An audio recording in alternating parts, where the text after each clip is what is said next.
Bottle,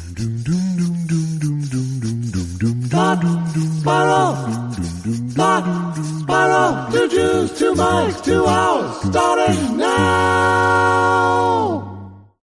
When are you going to get a new hat? Because, I mix it up every day with you, and you don't mix it up.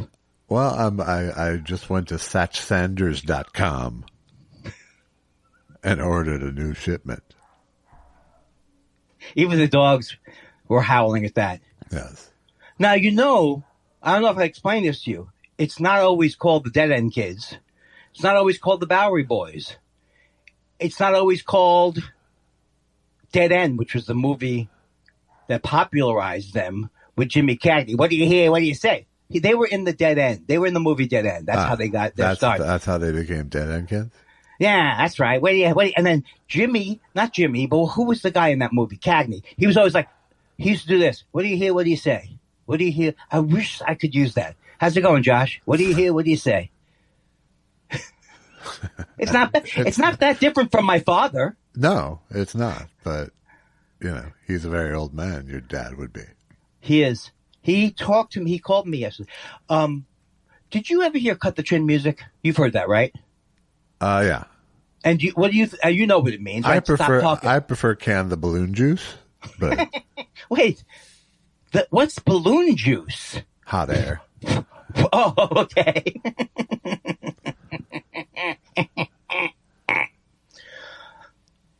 Why? I'm sad.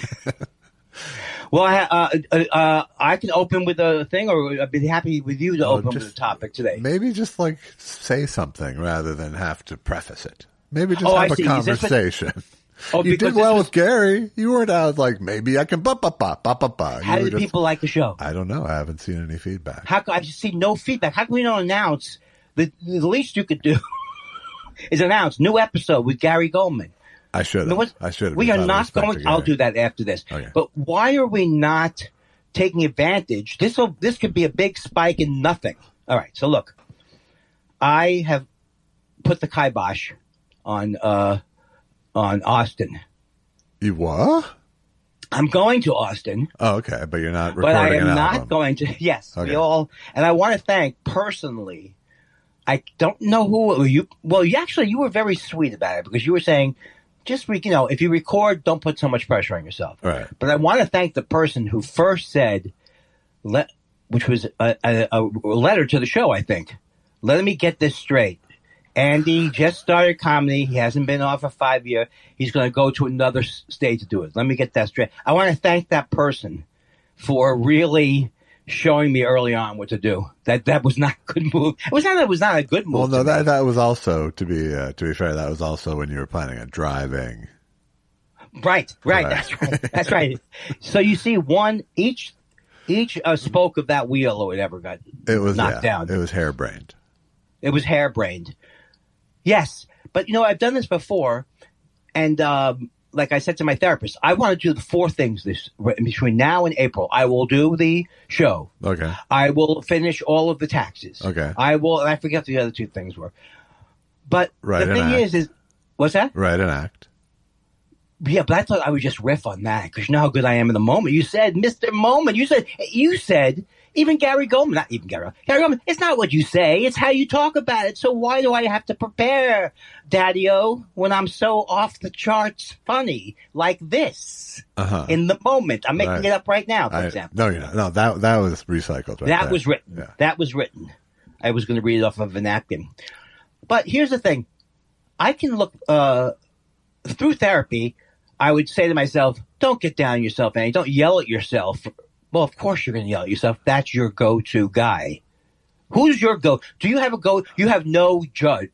No, I do. It's just not the dominant voice. Okay, but you do have an inner judge, though? Oh, God, yeah. Absolutely. Don't be crazy. Of course I do. Because the inner judge, I've been doing these self-helpy things, and one of the things is like, I'm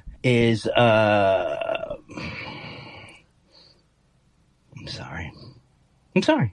Inner voice, the judge. Yes. Okay. Judge. So you have all these different voices. So one of the voices is called. There's a book called Finding Peace by Troy Love. That's very good.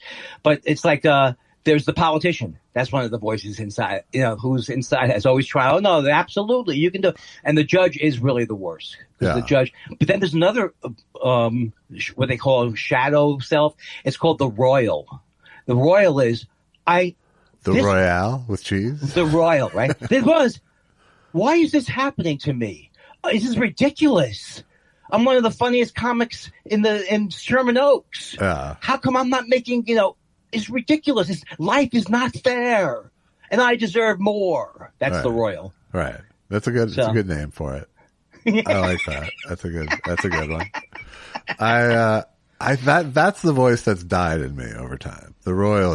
The entitled voice. Yeah. That one. Did you used to have that? I think so. I think I had a youthful arrogance, as opposed to my well-seasoned arrogance that I have now. But yeah, no, I as I just learned about life, and first of all, that was a big one of the few lessons that my dad liked to put out there, is that there's no such thing as fair. I know, why didn't I get that? My parents were more like, my mother was like, well, my mom never got it. My mom didn't buy it. My mom didn't buy it from my dad for a second. Okay. She believed in justice and that she wasn't getting it a lot of the time. Right. Yes. But a lot of what these there's another book called Loving What Is. It's like, how much pain did that cause your mom? How much pain did that cause my mom? I don't know how much pain it caused your mom. It caused my mom tremendous amount of pain that affected us. Like, if she was mad during the strike, she wanted to send us to school during the one strike, which for the right reasons in 1960, for the Ocean Hill, Brownsville, whatever. But she didn't see how teachers yelling scab at me in first grade would affect me. So it was like, right. So she was like, I'm on this big, and then she also felt disappointed by friends in her life too. Yeah. And she never did lose that. She never, and I have that. So I know I want to lose that. Well, my mom was, the thing about my mom was that she could be petty and self-centered, but she was such an open book, and she was so in touch with her feelings that, she could realize she was being petty and still feel them at the same time and still tell you both things. Right, right. Yeah, but it's like, we can't deal with your mom and my mom the same way, because it's just not my mom was way. just not. My mom, like I said, my mom was very in touch with her feelings. Right. She knew she was mad at her father. She knew that she was, that's kind of why we got along. Ultimately, it was because I could say, because you're telling me what you're feeling, I'm going to, yes, put, it was always very hyper real in my family. Right. Our relationship at least was hyper real. My brother and she had much more conflict, but, oh, really? She was able to resolve that? Yeah, sure, of course. But okay, so when your mom, everything was good in your family when people passed, in terms of the family coming together? Yeah, no, there was never any of that kind of acrimony. Yeah, there was never, we all rode in the same direction when shit hit the fan. But even though your brother tortured you so much as a young boy. Yeah, absolutely. But it took years for us to. He went away for college and then moved to Chicago, and I had already started doing stand up by that time. And then I even I was playing Catch a Rising Star in Chicago and crashed at his apartment, and there was still clear hostility going on there. So, but he was also an alcoholic at that point. Wow! Does he know that you're talking about it? It doesn't matter. He knows. This is an open book. Yeah. He's been sober for 30 plus years now. But thankfully, before he got sober, he moved back to Minneapolis to go to grad school in the last year or two, maybe, that I was still in Minneapolis. And his apartment was a few blocks away from my apartment. And so we started hanging out and smoking pot together and enjoying each other's company for the first extended time and repeated time in forever. So you never partied together when you were younger, right? No. No. Totally separate. Pretty separate, yeah. Yeah. Not entirely, but pretty damn separate. Yeah. by his choice more than mine, but yeah, so that couple of years was really good for our relationship because it was right before my father died. Wow. Yeah. And so then he got sober in that time too, before my father died. Wow. But luckily we had that year of overlap where we were both smoking pot. Oh, he doesn't even smoke pot now, right? No, he's sober. Okay. Yeah. Because some people, he's not when they're California sober. He's sober. Well, I thought that we might bring up Richard Lewis since he passed away. I think we should. And I felt bad that we missed it last week because of the scheduling. And just one thing I wanted to say about him that I thought was really admirable, talking about your brother. I don't know if your brother was in the program or what he did, but like Richard Lewis was sober for 28 years. Yeah. And so what a tremendous accomplishment that was, and I think that you could see it in his personality that he really dealt, as opposed to George W. Bush, who just is like a dry drunk who paints poorly. Right. Richard Lewis really seemed to go through, and Maron's gone on a similar path, although I think Maron got sober earlier in his life. Yeah, Maron got sober and then got successful.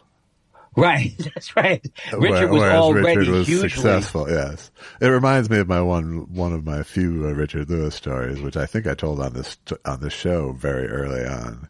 Was I was at Art's Deli and he was in the next booth talking to someone, and it was like I couldn't tell if it was an interview, but it was clearly he was talking about himself to somebody who was receiving it. I didn't know if it was a meeting or an interview, but and he was going, I was drunk. I played Carnegie Hall. I couldn't enjoy it. I got 2 standing ovations, but still I couldn't enjoy it. That was an interesting thing about him, that he really was, in a way, not. Do you don't think he felt successful, or what do you think? No, I think look, I'm a name dropper. I'm a name dropper, but so I know what that is. You want a name drop, but even when I would talk, communicate with him, you could tell that he was like, "Hey, I did this and I did that," and he had a lot of that. He was a showbiz lifer. You can't. That's right. That's true. You can't separate people from that. He just was. But the thing I wanted to say about his comedy is that I don't think that there's anybody whose act reflects what modern comedy is. Like, there's no one you can look at a set from 40 years ago and go, that would fit in today's comedy more than him. Right. Well, absolutely. Yeah. He was the probably the most advanced. I mean, he probably invented, in other words, like he kind of invented the form of the. I mean, he didn't invent it, but he perfected the form. Well, I think I'm not good at saying. No, I think he did. He invented it talking about mental health and neuroses, a pseudo real way. Right, right. Like you could say Joan Rivers talked about that stuff, but it was always very one-linery. Right, exactly. And Richard Lewis was one-linery too. He was just he was just trying to get to the next little magic phrase he had put together in a list, but you could, where it was coming from and the list of jokes were all about one topic and talking about anxiety and therapy and in a real way, not a I'm doomed way. Yeah, I mean, it was both. It was he spoke about it comedically, but it was never a question that it was a character. Right. It was very it was clearly coming from a place of real anxiety and real depression and real but not that much different than he would be probably talking to you in a conversation, except Absolutely. He's punching it up. Yeah, no, I think he was. Yeah, like I said, it was coming from a real place. I also think that he had a lot of stuff that I think he was friends with the guy who jumped off the Comedy Store building, because I think he's mentioned of him. He's mentioned in that book. that the series was started up. Yeah. And he's, he's mentioned that, going through a lot of pain back then. The thing that I was amazed about was how many operations, just how many he had. I mean, I looked back when I was communicating him in like 2017, and this is before, and I had this replaced, I had that replaced. I mean, it was like a series of things. Yeah. Like that with him. I don't know why I'm bringing that up, but I feel bad that he went through all that. I had 5 operations in the last 10 years. I know, but you are... Just because I don't fetch like Richard Lewis doesn't mean I don't deserve your... Well, that's an ongoing thing, is my lack of gratitude or knowing that there's another person on the podcast with me sometimes. What was really funny, though, when I was editing our hour versus yours and Gary's hour, yeah, just visually, it was like stunningly different. Like Gary would like these long, uninterrupted bars of talking, just long things, and then you'd talk, and then Gary would get another long, uninterrupted talking. Just like with you, right? Yes. Because I listen to people who I don't know as well as I know you. I got what that. I'm saying? I got that very clearly. Your behavior was entirely different.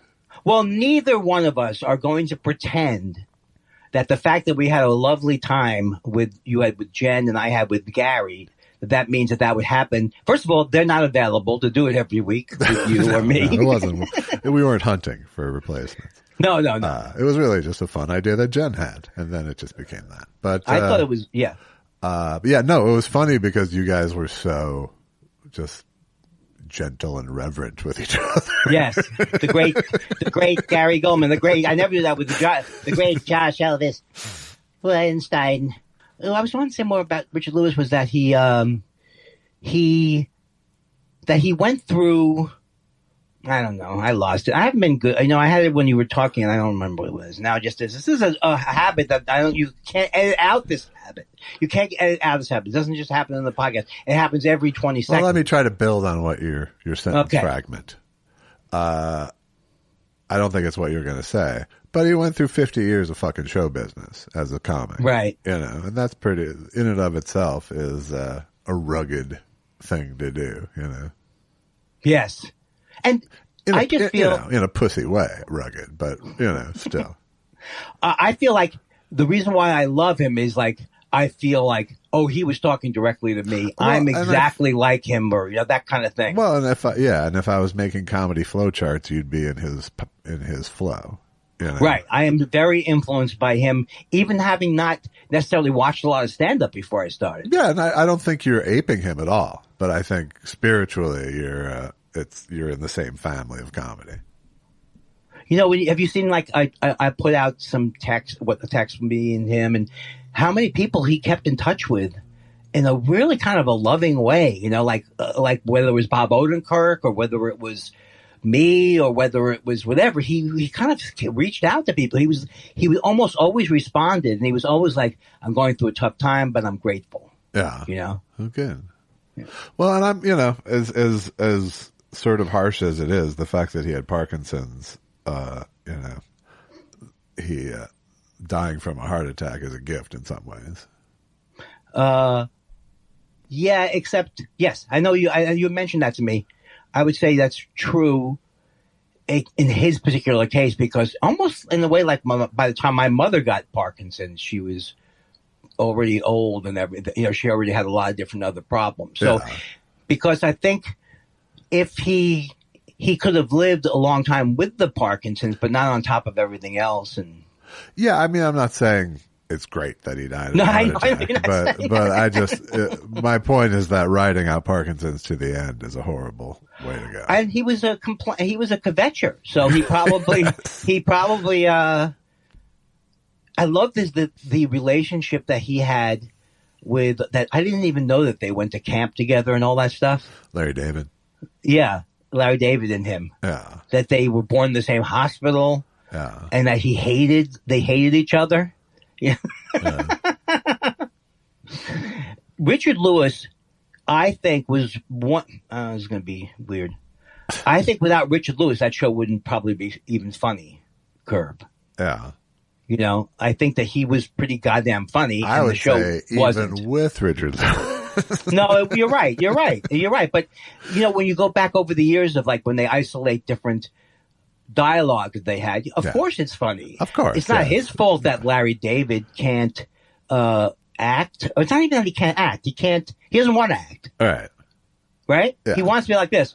Hey, man. You know, he's tongue-in-cheeking you. Seinfeld even stopped doing that. Yeah. I mean, not that it was bad that he did it, but he at least agreed to be the person. Well, he learned how to act.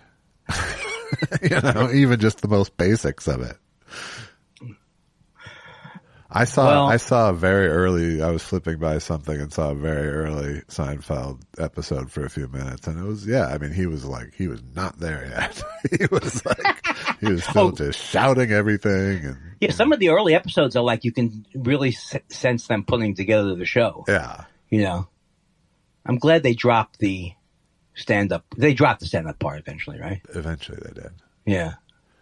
Well, they dropped the premise very early. You know, originally the premise was the stand-up tied into the story. Like this, it was right. sort of I forgot that this part. is where the material came from, kind of. What happens premise. to the other sock in the dryer? Cut to him. And then for a while they had vaguely related stand-up in the top, and then it was just like random stand-up.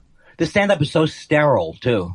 Yeah. That's why I thought it was weird that Mulaney as opposed to the soulful deep dive that his stand-up usually was. No, you know, the thing about Jerry Seinfeld was that he never was like he never was like what we're talking about. He always had a thing. But when he would get onto it, like when he just jokes like, why did they give you a bill? Sorry, go ahead. You okay? Yeah. Why did they give you a bill in the restaurant in a little folder? What is this? The story of the meal? You know, all of those things are very, very funny. He is very, very funny. But when he puts his act together, I just don't think he doesn't go that deep. He doesn't go Richard Lewis deep in terms of his feelings. No, except for sort of indignance or arrogance. And do you go, I don't want to come off like I live in an ivory tower, literally. Doesn't he live in an ivory tower, literally? I think literally, yes. Some big, large. Doesn't he also have a place where he keeps his cars? I would hope so. I would hope so. Just trying to get him, parking him on the street, just going meter to meter would be exhausting. And, you know, Jay Leno had never touched his Tonight Show money to take care of his cars. He never had to do that. That was all from his corporate gigs. Yes.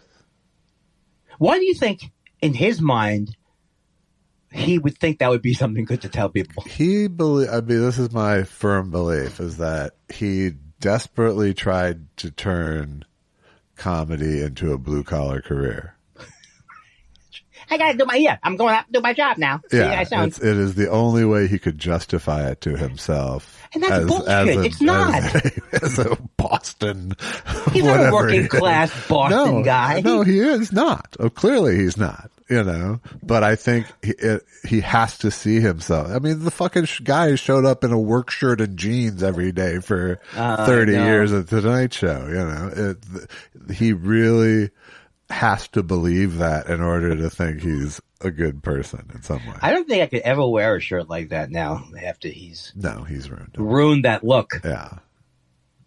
Well, I don't want to make fun of him because I know that his wife isn't doing well. And why can't I just make an observation? I wasn't even making fun of him. I really believe that's the case. Right. And I don't know why I have to say, why can't I just say that we know that I wish him and his wife well? Why do I have to button it up with, hey, don't get me wrong, I still wish that he has a nice evening. Yeah, well, your track record does demand that you That's put true. Like That's true. mustard on it. Unending cruelty. If you like unending cruelty. I tried to watch I watched the little Jenny Slate special. It was okay. I didn't hold my interest that long. It's hard for stand-up to do that on TV now, for me. Yeah, it is. It is. Maybe because it's so predictable in form. Yeah. You know what I mean? Yeah. Well, and it's so, as much as there is so much televised stand-up because it's so cheap to make, it's still not the way to see stand-up. The way to see stand-up is still best in a room, you know. That's true. That's true. And I still think the best way to listen to stand-up is through albums. This is me trying to push my form again. And I think that's kind of true because, I mean, and part of this is that I'm tainted with the way I watch things. But, yes. But I really feel like shooting stand-up is way more delicate than people think. I really think that the difference between, what I call a cowboy shot, which is, a shot that gets you to about mid-hip where the bottom of a gun would be on a cowboy. That's why it's called a cowboy shot.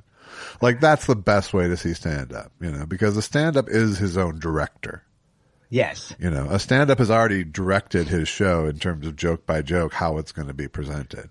So anything you do to deviate from that stand-up's sense of how that joke is directed is working against it, So it's delicate as far as I'm concerned. And it's not like you'll make the joke not work, but you can make the viewer disconnect from it at exactly the wrong second. Well, especially like if you're a comic, obviously for comics, when they go to that shot that's behind the comic, we always know that's usually for editing, and you're conscious of it after a while. What is that shot doing? Yeah, that shot doing that. Right, exactly. It is exactly that. It's covering an edit. Spike Lee, he went the other way. He had the camera going along with the David Byrne thing. No. When he did the comedians of no, not the comedians, the Kings of Comedy. Yeah, he had like a trap. It was weird. He had this like tracking. Yeah, and it fucks it up. It really fucks it up. You kind of don't want Spike Lee or anybody. Well, that's ridiculous. Well, you don't want to be thinking of someone else when you're watching a single person on stage. That's for fucking sure. Oh boy, we've done quite a good job in. I've now watched all of the existing episodes of For All Mankind on Apple. Oh, and you still, what do you think? I'm mostly on board. I mean, it's pretty. It can be hit or miss, but it hits pretty well when it hits. It's definitely my kind of sci-fi, the very sort of realism-based sci-fi. Right. So that might not be for me, but I could. You don't know, right? I don't know. I don't know if it is. I mean, like I said, I have sort of a Space Jones to begin with, but not like Aliens Space Jones. But it gets a little soap operatic, and some of the interpersonal storylines, go off the rails, and but in general, it's, and again, I watch everything badly. I don't, I'm really, not even critically so much as, like I'm watching what the writers do. Right. I'm not invested I'm invested in the story of making this show. Right. Kind of more than I am the actual story. Yes. And it doesn't really take away the enjoyment for me. It's just how I watch stuff. But I realize that I'm really thinking about, well, that's an interesting way to lay an exposition, or that's, that's a hacky way to lay an exposition, or that, I'm really thinking about, how would I, or not even how would I, but just noticing choices always.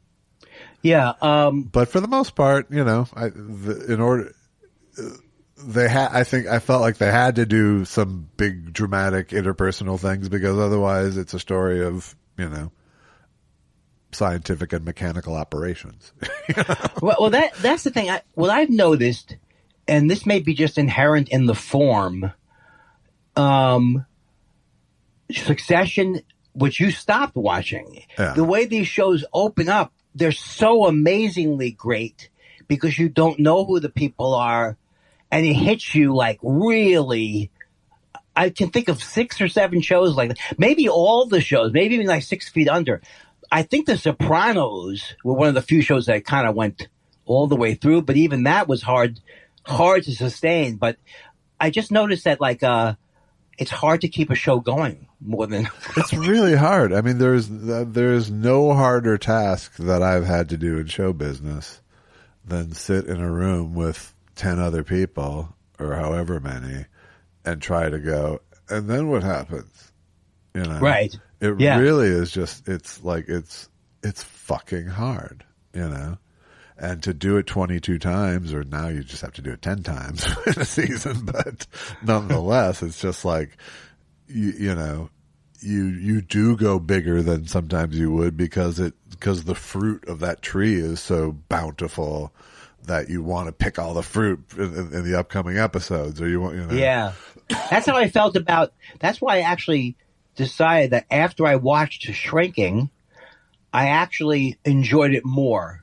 Because I realized that they went for something, a tone that is usually against what I like, because it pulls against realism, and sometimes it did seem like everybody was the same character in that show or sharing the same sense of humor. Right.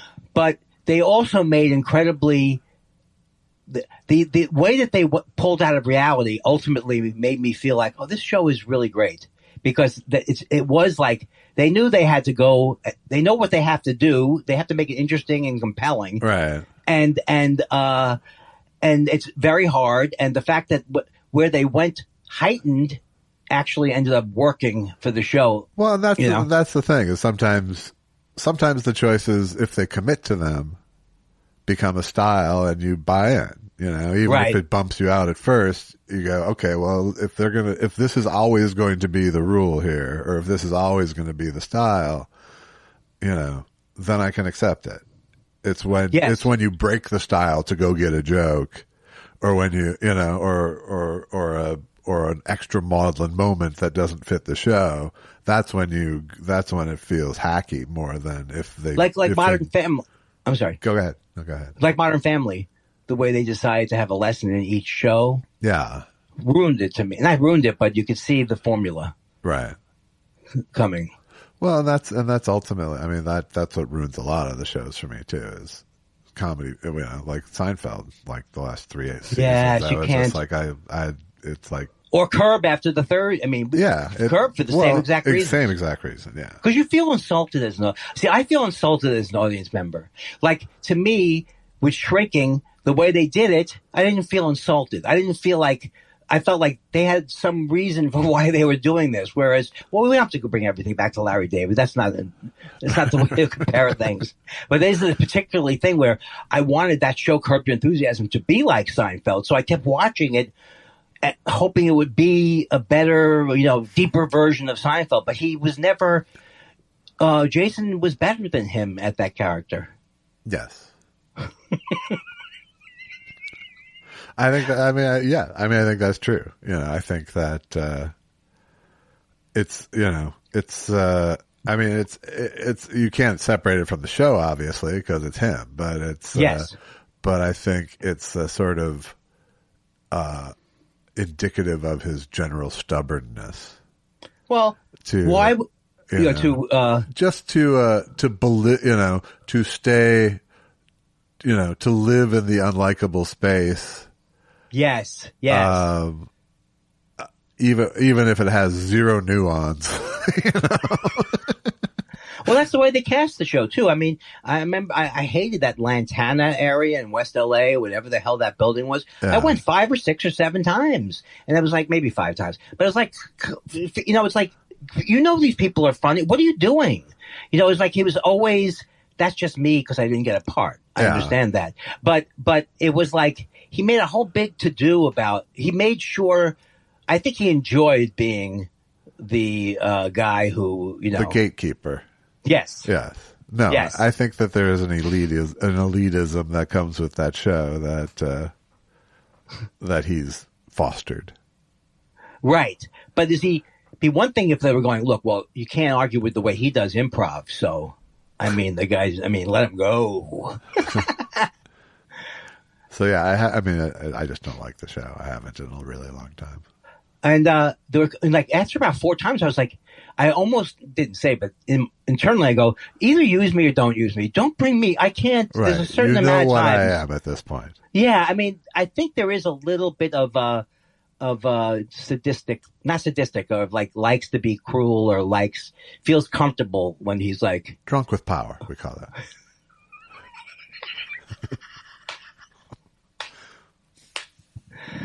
Yes, But I wanted to also recommend, if we haven't talked about it yet, Life and Beth. Yeah. Is good. Is that Amy Schumer? Amy Schumer, yeah. And Gary Goldman plays Shlomo. Ah. And it's a really good show. I really like it. She's good. I wish I could think of what I'm trying to say about it more. It deals with the autism. It kind of parallels her life marrying her husband who has autism. So it's kind of like showing how she learns about it. If she didn't know that he was autistic, it's good. It's very, very nice. Good. And that's why I don't do reviews. Do you know what topic do I talk about? Well, what would you say? Hey, Andy, tell us about your travels. Am I a good travel log guy? Your childhood, you're pretty good at that. I know, but I mean, I got to get a new hook. I got to, how long can I use my mother as a crutch? Let it go, Andy. How old am I now? Old. 67. Old. Yeah. Old, yeah. Right. When am I gonna let her off the hook? I have let her off the hook. I love her very much, and I love you very much. Oh. There's a good show that I watch on Amazon Prime. Oh, is that what I'm saying? Why am I calling it Amazon Prime? Maybe that's the name of it. That's what it is. Yeah. It was like they have good documentaries, and this was a documentary about 100 years of these different families in Britain, like working class families, and also like this one thing they had where it followed these two families. The one family was this guy who was called a scuttler. All he did was fight, and it was like, and then the other family was all he did was fight like professionally, like street fights for money, or it was called scuttling. Right. Scuttling. That's all they did in the working class areas was fight. Like that was their one. I'm not saying everybody who was in there fought. Right, but I'm saying, is that what he did for a living? Like people? No, he didn't do that for a living. Right. But the other family, no, none of them did for a living. And in fact, the family's based on this guy, Peter Moffat. He was in prison. I mean, he was like a gang guy. He was a gang guy, and he was in prison for years. But they're showing how his descendants have dealt with it. Was he a gang guy here in America or in the old country? all this is all UK. So this is all like you're learning all about the way, and I've learned so much about this. For example, like 1945, before 1944, it was horrible. I mean, it was horrible in all countries, but they really tried to give people help in 1945 and education and all that kind of stuff.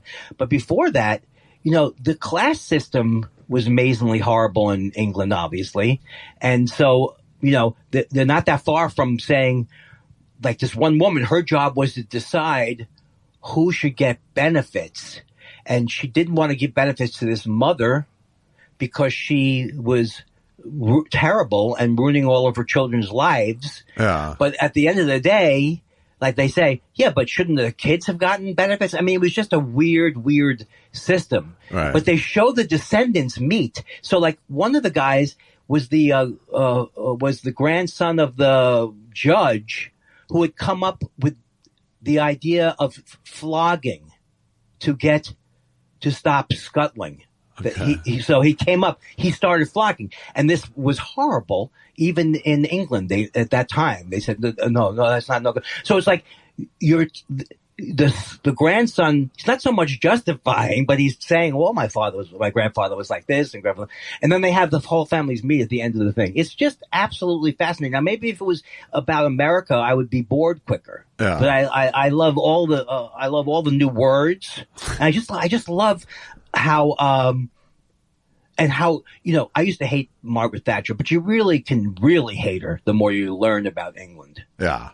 Because she really came in. She was worse than as bad as Reagan, and they came in and they basically just kept the rich, and she was just mean. I mean, all these people had factory jobs. They cover that in the show. Like this guy had a factory job, and then all of a sudden he went away. And that was it. His life was ruined because she decided to get rid of all these factory jobs or whatever the hell she did when she came in. Right. I know you like her. I know you. So Life and Beth and that. Okay, well, I don't know why we're not doing. Is this in a movie show of some type? Yeah, sometimes it is. I was going to do a jingle that went, "What did I watch? What did I watch? What did I watch? What did I think of it? What did I think of it?"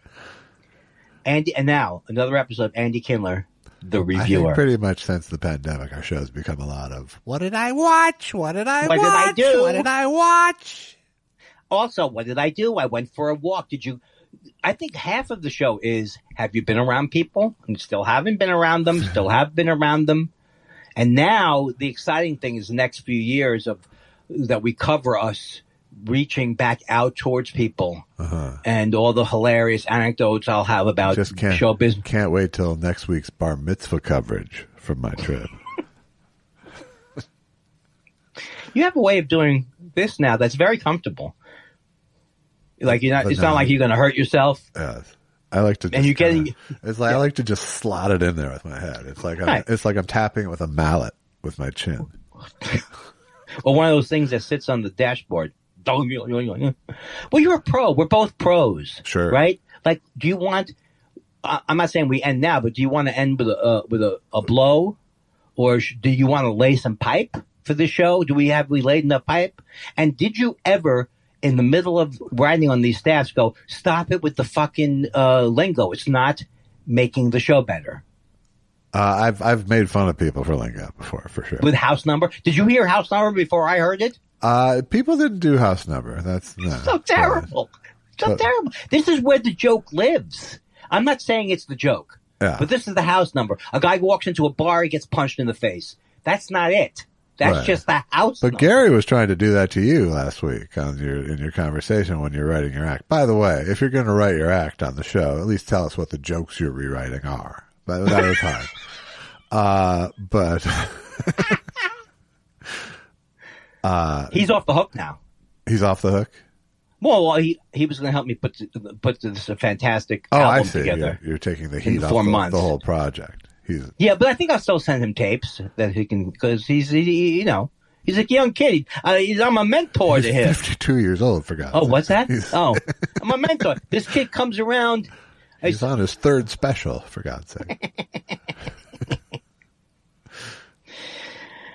Let's talk about. But I think that's good. I think you can always do a recording, and I think you're much better off. I think you're going to want to do an album much more once you've got that hour under your thumb. And why not do it where I live, where I'm comfortable, where I know people? Right. Or at Acme.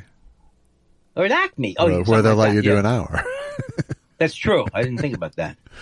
I still didn't think about going anywhere else than home. But I just thought about when you're trying to put all that pressure on. And it was like, why do I want to create another Montreal? What's the point of me creating?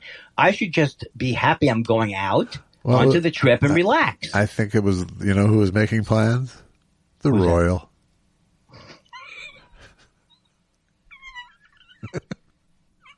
If I'm going out, it must be for a new album.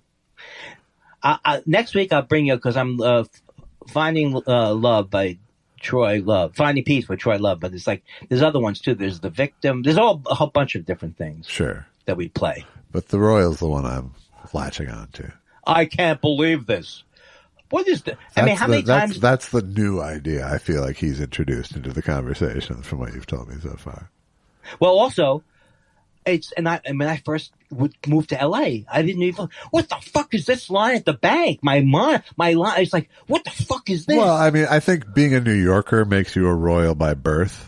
I know, it's so terrible. And the fact that they think, we say what's on our mind. Shut up.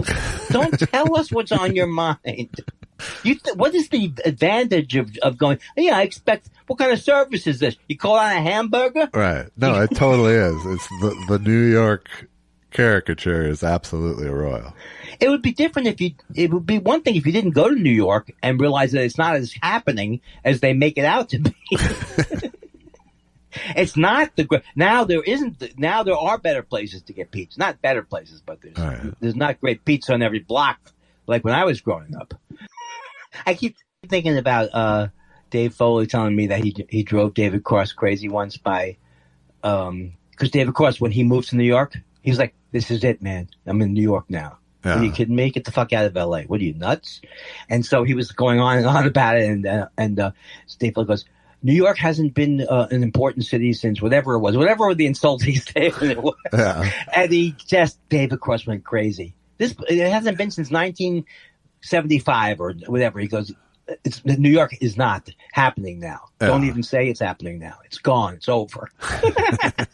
Where Dave Cross like, I'm coming back here because this is where it's really happening. Right. Because I moved here. Right. He was good in that movie that I think I told you. I don't know if I told you about it. It's that Nicole Holofcener movie. I can't think of the name. Julia Louis-Dreyfus is in it. You Hurt My Feelings? Yes, exactly. And David Cross and his wife are in it, and they're very, very funny. They're a very angry couple who are very angry at the therapist because they're not progressing, and they blame the therapist for who's the lead in the movie. It's just a great movie. Yeah. It's just a great movie. It's not even that great a movie. Why do it could just be a good movie. It's a good movie. It's a good of its kind, as the New York Times used to say. I used to love that. Good of its kind. Like if it was a heist movie, right. Good of its kind. An exemplar of the genre. I told you, I may have said this about 40 times on the show, but I used to love the New York Times reviews or whatever. I made those reviews because it was like the one what was the last movie that Bela Lugosi in Plan 9 from Outer Space. Yes. So he goes, Bela Lugosi died during the filming of the movie, and it shows. So it's like I used to love that. I don't know who wrote those. Was it Leonard Maltin or I don't know who was writing these little blurbs. Where was the blurb? Just like in the TV guide, not the TV guide. I think more New York Times TV section or something. I'm associated with the New York Times because this is the part of me that like I'm not a royal, but I would like to be someone who they go, oh, you read the New Yorker, right? Right. Yes, I do. As a matter of fact, sure. I'd like to be that. Right. I'd like to be people go, oh, he's a member of the Algonquin table. That's what I would like to have. The Algonquin kids table. Do you know that I toured briefly, and you know this, as Algonquin? I did. And it was unbelievable. All I talked about was tables. The New Yorker called it a witless mess. When I was a kid, though, I was just so mesmerized by goings on about town. The traveling life. All these different names of the things. It just kills you that you never got an Al Hirschfield, doesn't it? I never got what? An Al Hirschfield. Original? Yeah, a Kindler. Al Hirschfield is what I'm saying. That would have made you one of them. If you had an Al Hirschfield caricature of you. Oh, I finally got. You know who's that last look that you gave me is the look I'm going to see in the home a lot, which is very patient. It's the look of, I don't know what he doesn't understand. Very patient. One more time. Very patient and one more time. Because it's a shoe that they make. Because it's a rock. Caricature. I need to throw in the word caricature. And that made me happy about the future. I don't think now I'm going more with you as the guy on my deathbed. And well, no, Goldman could be. Why can't there be many? Why do I think there's going to be anybody there? No one's going to be there. Even the listeners of the show, if they thought I was. Well, this is Mr. Black and White. It's either no one, or just one person. Mr. Black and White. That is me, right? Mr. Black and White. This stinks. It's good. It's disgusting. That's worthwhile. Mr. Black and White. There's no thing that could ever. I just love that Jimmy Dore's. Here's the thing: like so much of the pain in life is self-generated. Because if I don't look up Jimmy Dore, then he doesn't bother me. Yeah. Right. So that's how I do it. That's my. That's right. Menu. And that's the love Twitter. That's the whole experience. And because I'm hoping. Because I start to think, is Jimmy Dore going to affect the elections? And I have still done a great job. Now, you do watch the news, right? I do. I don't. Yeah. But it never got to you before. No, it did. During the Trump era, it did. Well, I would think now it'd be terrible with the primaries are up and then yeah, but I don't. It's not. I don't. You don't watch. You don't want. You don't. I don't watch it intently, and I don't watch it constantly. That's what we were doing. We were like, what's Rachel going to do? Yeah. Okay, what is Rachel going to say that? Well, I mean, what was different about the Trump era is that there was different. You know, we've talked about this. Like he was very deliberate about causing a morning shitstorm and an afternoon shitstorm to stay. Yeah, you had to stay as the topic. That's true. That's true. You know, and so there was always new shit happening. Yes. Now most of the shit happens in the morning, and they talk about it all day. I don't need to see the same people. I don't need to say the same conversation. Right. Well, the other That's thing how I got through a series like For All Mankind. How did you get through it? By not watching the news constantly. Well, the thing about it is that the stuff that I don't want to feel bad about it because it just was. But me arguing, and people were telling me at the time, why are you watching it? And now I look back, I'm like, yeah, what the fuck was I watching? I thought that Joe Scarborough and these people had an effect on the election. Maybe they did to some degree, but certainly not enough to just watch them and make myself miserable. Yeah. I mean, watching Chris Matthews made me miserable. Right. I think there was a point to what I was saying, but after a while you got to pull back and go, who gives a hell? Who gives a fuck about cable? Who gives a hell? Who gives a fuck about cable news or any of the news? I that's one thing I've never done is consistently watch a show where the host pissed me off.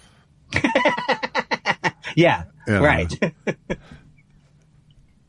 That's a perfect thing too. It was like, there's so easy to avoid his show. Yeah. I used to be up late at night, so I even used to listen to Imus, which was horrible. But it's like, I'm complaining about a time period where I should be sleeping, and if not, don't watch it. Right. Read a book. I always think, what's Chris Cuomo? What's his thing now? He's on that News Tonight thing. Yeah.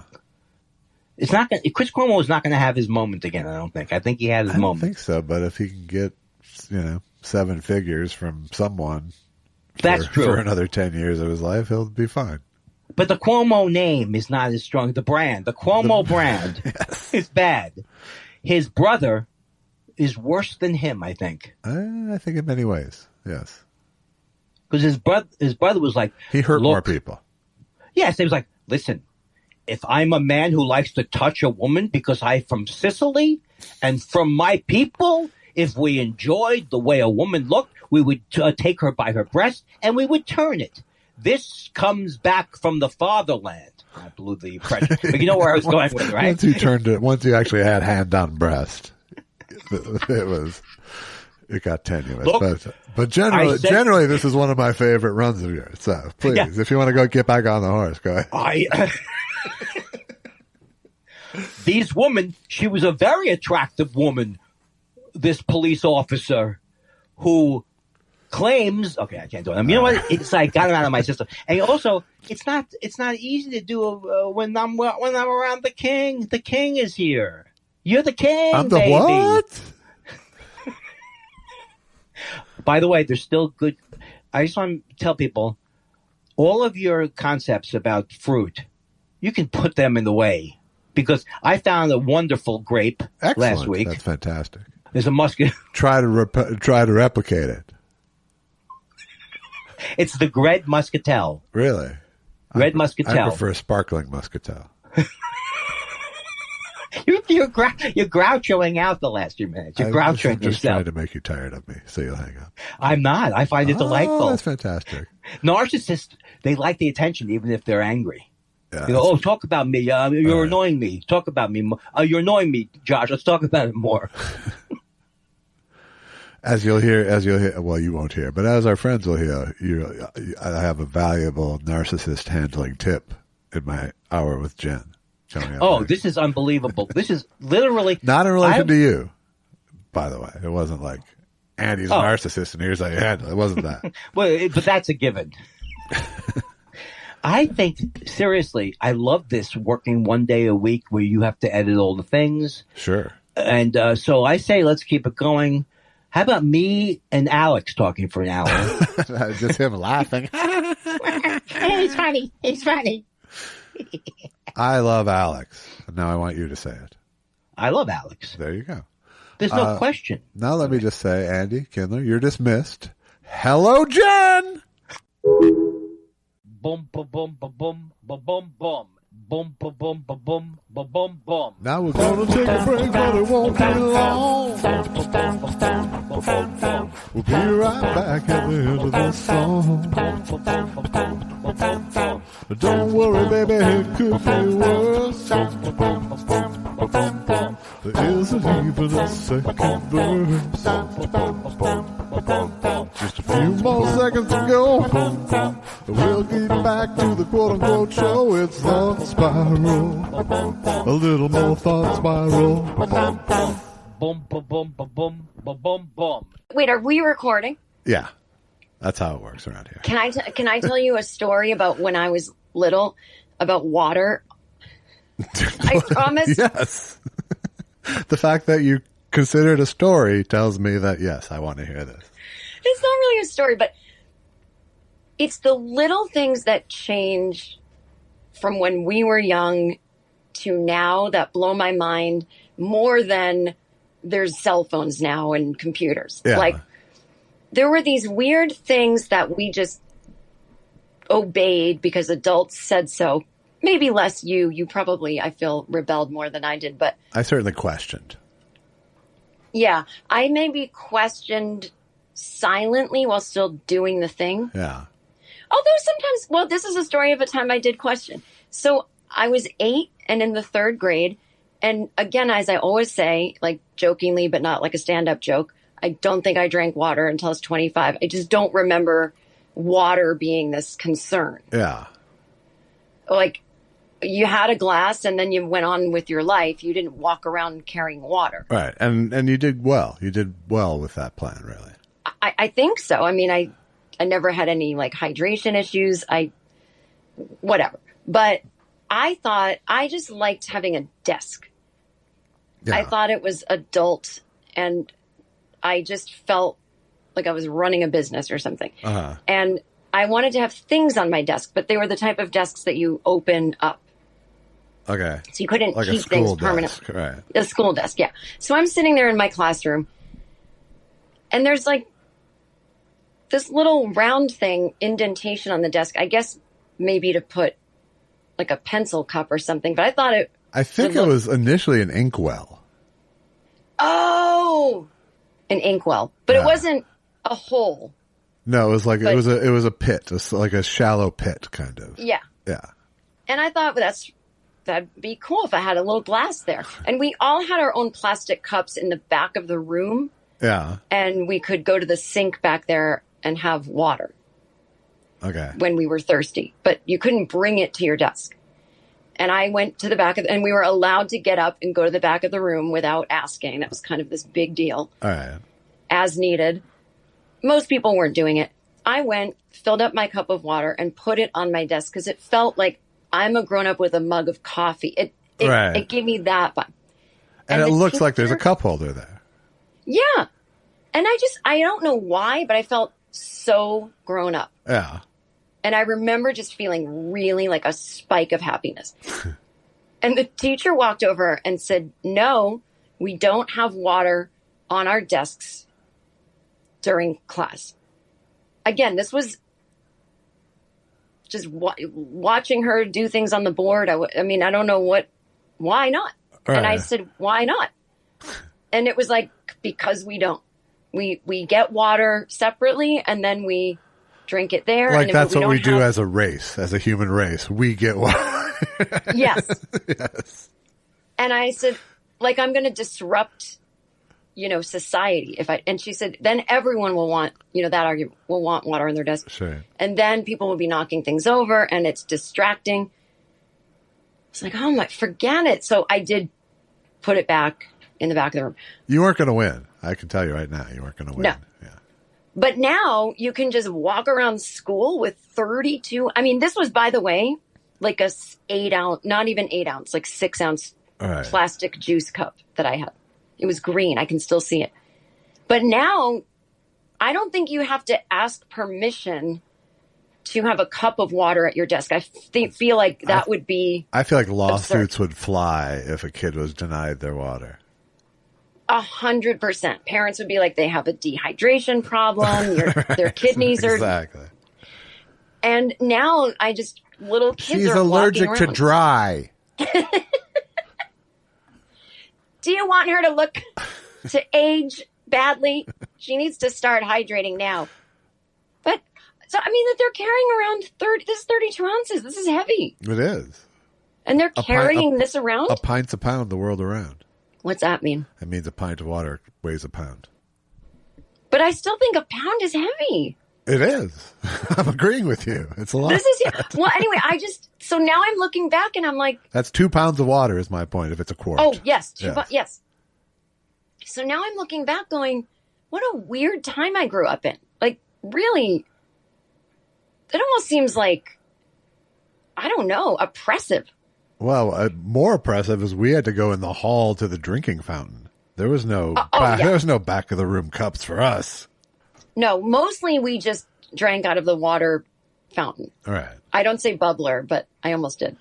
I would have had to have addressed it if you did. So I loved the word bubbler when I was a kid, but there was really? But a bubbler was a very specific thing where it went straight up from the thing. It wasn't the one that curved. Right. You didn't get the beautiful arc. Yes. That's the arc of refreshment, I like to call it.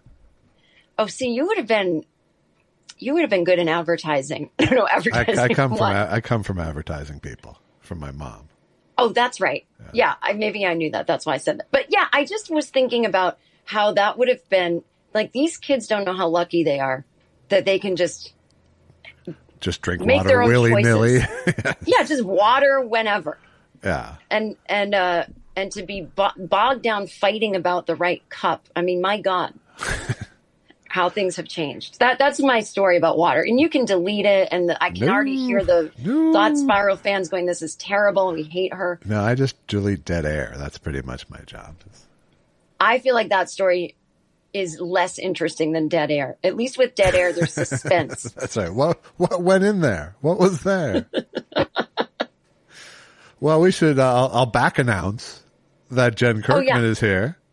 Based on Jen Kirkman's idea for a show, because of all of our Andy and I taunting each other of who we'd rather be talking to. So Jen came up with this idea. We're talking, and then Andy and Gary Gulman are talking, and then now it's. I like to think of it as the Separate Vacations show. Oh, like two adults who are married who go on separate vacations. Exactly. But in a separate vacation of an adult married couple, does the married couple, each person goes alone on a vacation, or they take a friend? I think that's up to the couple. I don't think there's a hard rule. See, I think if you're a couple declaring we take separate vacations, there's hostility there already. It's hostility towards each other. Yeah, I mean, it's like, yes, for sure. I mean, my wife wants to go on a trip. We don't have to give it a title. She goes on a trip with her friends, Right. That makes sense. Well, I was thinking of it this way, that you both only have like the same week off of work for some reason. I can't model it on real people, really, I guess. But yeah. And there's only 1 week off. And so there's no other vacation. Right. It's not like, we do our thing together. Right. And then he goes to his walking. But it's club. saying we need a vacation from each other is what it's saying. And that's what I was saying with our separate vacation show thing. Got it. So are these affairs or just more like you're not even thinking about? No, I don't think there's nothing covert about it. There's nothing, right. I'm not auditioning you for the role because you clearly have better things to do than that anyway. But, I don't think that's true, but I mean, hopefully it has a absence makes the heart grow fonder effect. Oh, well, again, I'm not saying this in a I want compliments way. There's only a few places in life where I go, I don't think people like me there. And I don't know what the other places are exactly, but I'm sure there's more than just this. But and again, you don't have to be like, no. There's a thought, there's just something about I just know the listeners are like, I don't get why they like this girl or talk about her. Man, but I'm not even being nice when I say that seems totally imaginary to me. Unless you're having separate mean interactions with people you know to be Thought Spiral listeners, there's been no evidence of there's never been a breath of negativity about you that's come across my desk. I think it's because there's just been utter silence with people asking the same question over and over. Who would you want to have as a guest? And you guys are like, we've had a guest. Jen Kirkman has been a guest. And then nobody ever writes back, oh, I'm sorry. That's right. She's great. But that never works. That never happens, really. I guess so. And again, I'm not fishing. I literally don't care. Like, I'm like it's not a positive person or anything, but I just don't have time to worry who likes me, who doesn't. Yeah. So I go into every situation just assuming people will like me, not because I'm really thinking about it. Right. But I kind of assume I'll like the people. I just kind of don't have a lot of hangups about who likes me, who doesn't. Yeah. The only person I'd care if they hated me was like, and it's getting less so, but like Fran Lebowitz, I would always say like, I would die if she hated me. Even after that thing with Scorsese? You know, I actually liked it. Well, you clearly love her, so that helps. But, you know, she's someone that she just about tipped into too mainstream for her. Yeah. Like, you kind of have to Google someone like Fran Lebowitz and not see anything recent come up. Right. And be starving for, like you said, absence makes the heart grow fonder. Like, you have to be starving for some, oh, I guess I'll watch this YouTube thing. She went to Australia 20 years ago. And so it used to be, I agree with everything she says. And now it's like, like, I don't want to be, I appreciate that she's so opinionated in this day and age where people are couching things. And I don't mean that. Right. But she sounds old. She aged out. She sounds old sometimes. She aged out of her astuteness. Yeah, sometimes she sounds old, but yeah, and I just don't need to know about, I guess is what I mean. Like, right. But also just like, then I feel like she was just around too much. It's unfair really, but it just brought her to the spotlight I got to find out more about her and I was like, Yeah. But she was the only one that I ever really cared if they liked me. I'm sure, there's a few people who I know who I would love for them to love me. Yeah. But I can't guarantee it ever. Have you ever met them? Well, I mean, I had that dinner with John Cleese. That was pretty, that was like, I mean, he acted very much like he liked me at dinner, but then I got ghosted by his daughter. So Wait. So it was like, so I don't know. So I don't know if he was just being British polite with me for the meal. You know, there's lots of reasons for him not to have wanted done the project that we were talking about. I don't think I knew that his daughter ghosted you. Is this a Thought Spiral exclusive, or had you mentioned No, I that? thought I mentioned it, but yeah, no, she basically ghosted me after the thing, after I did it, which was kind of, which was only weird because she was the one who called me. Right. It wasn't like I went to them. This was something we had talked about a couple of years earlier. It went away, and then she called me and said, "Hey, come have dinner with me and my dad." She didn't show up to the dinner either, which was great because I got to have dinner with John Cleese. But wait, just you and him alone? Yeah. I don't think I understood that when I heard you talk about it. Well, I was probably being a little dodgy, and Andy tends to throw me off my game when it comes to details of things because you get a question before the end of the first sentence usually. Okay, I know you can't reveal too much, but I can now. It's dead. The project's dead. I was talking this I hadn't revealed, but I was talking to him about doing a tour doc. Cause he was out on tour with his daughter. And he was doing like 25 cities in like 30 some days. And he's 82 and he's doing it by bus. So, so I kind of, I wanted to capture that. But there wasn't any real money. I didn't have money lined up because she called me like on the day before and said, "Hey, remember that thing? You want to talk?" Yeah. So I didn't even have a pitch really. I was like, this is what I was kind of thinking would be cool. But really, there would, he's very money motivated, and there wouldn't have been money in it for him, really. Just, you could tell by the budget number I was talking about that there wasn't going to be much money in it for him. So why inconvenience yourself? Well, my question is, why, if he hooked up with you to do this project and he's very money oriented, how would the documentary filmmaker be the one responsible for giving him money? Wouldn't it just be released and then the money would depend on people purchasing it? I don't mean like, why doesn't he believe in himself? But wouldn't you just think, I'm John Cleese, people will buy it? Well, and in fact, I had found someone interested in financing it within a few days. We never went far enough to actually see if they had all the money I needed or blah, blah, blah. But we absolutely had someone go, yeah, let's talk. And then you would make money from people renting or buying it too, right? Well, not in that case, no. That would have been probably like the BBC or something, in which case I would have just gotten a fee to deliver it. And if I delivered it under budget, I would have kept the difference.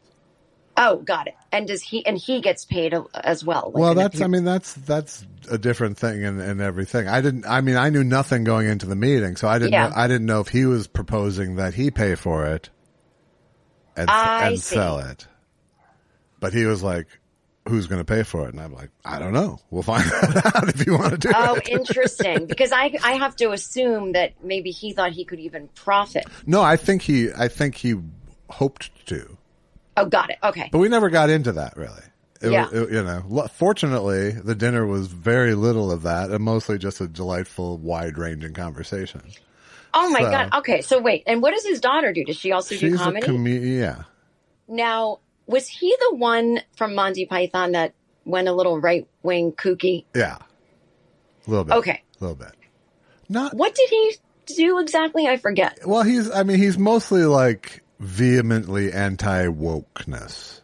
He's like you can't say anything anymore. Exactly that. And that was part, and that might have turned him off too, because the part of my discussion with my pitch was, I disagree with some of the things you've said about what you can and can't say anymore. And I would love to include that discussion as part of this thing. Oh, well, there you go. No, it's very possible that was it too. But again, I think he's wrong to not engage in that because it's the only thing he's happy to engage with it in other forums. So I don't think that necessarily scared him off. I think it was really just like, do I need this fucking Jew and his people on my bus?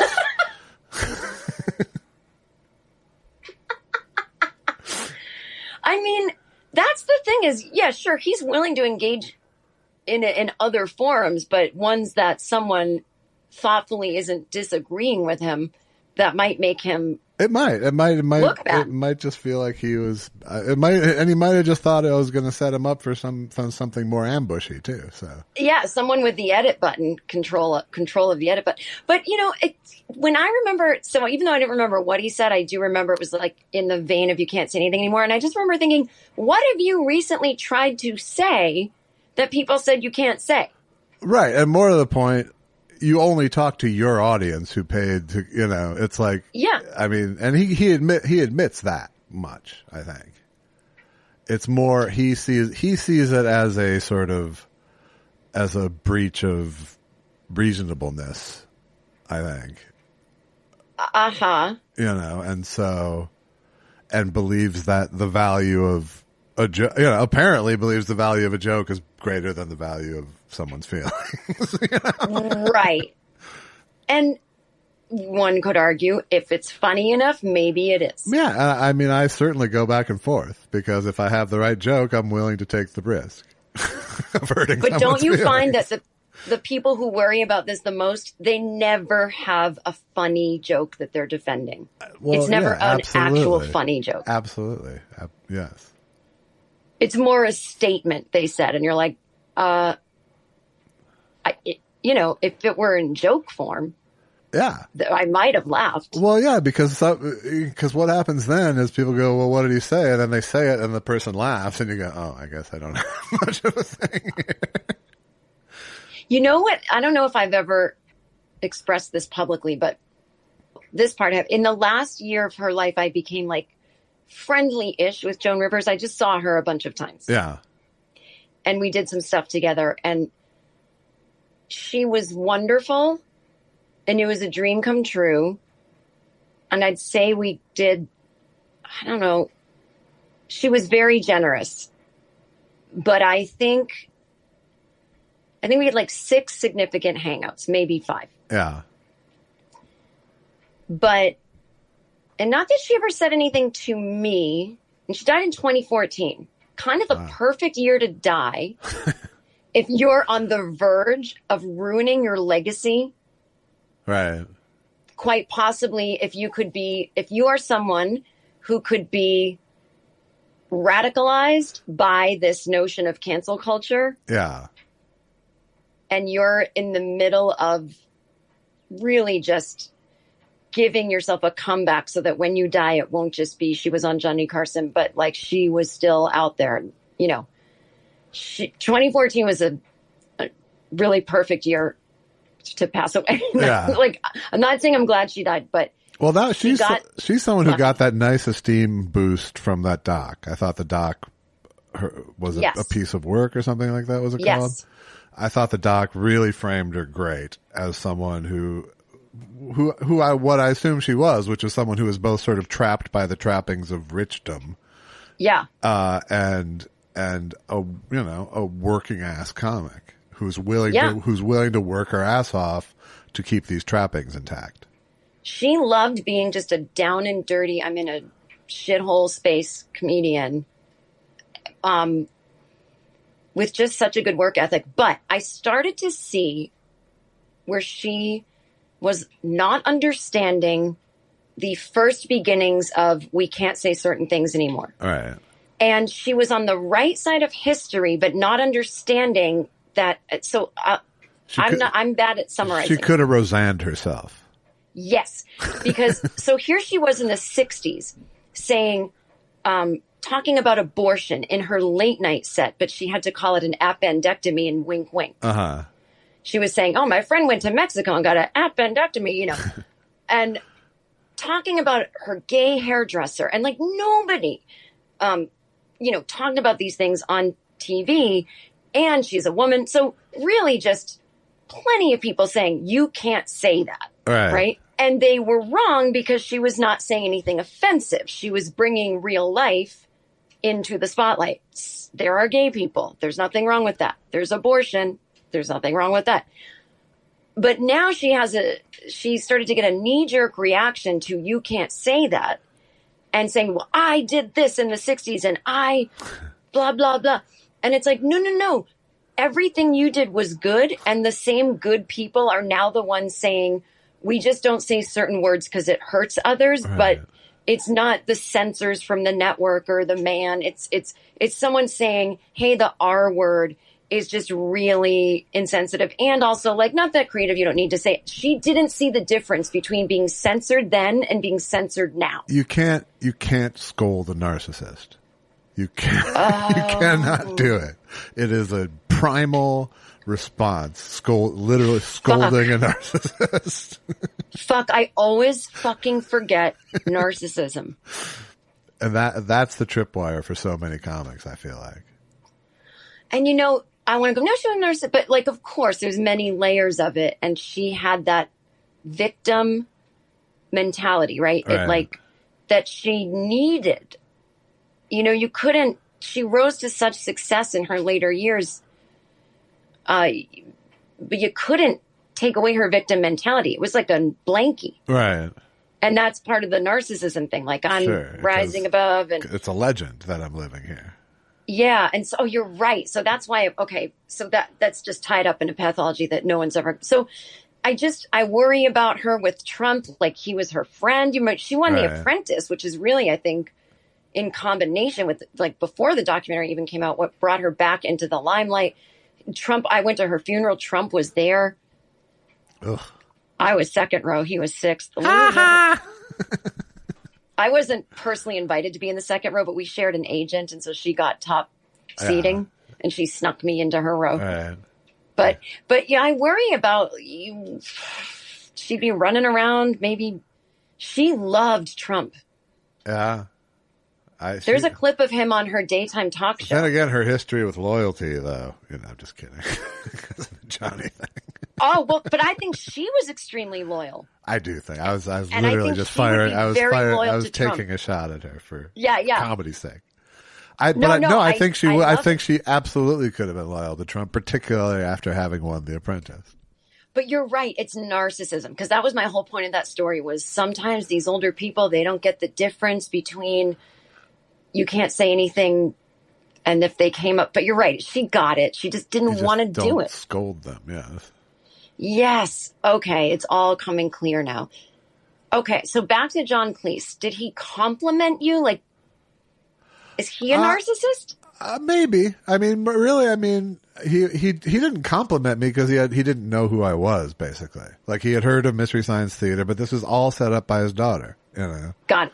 So he didn't even say at dinner when you said something dry and funny, "Oh, young man, you are so funny." He didn't, not like that, but he laughed like I was a fellow comedian. That was the highest compliment. Oh my God. He absolutely wasn't condescending to me. He was like, here's a funny guy to have dinner with, was what I think he thought. Apparently he loves having big dinners. So I think That's it was, cool as I think fuck. it was right in his wheelhouse. And we did. We talked about everything, the existence of God. We talked, just like all sorts of shit.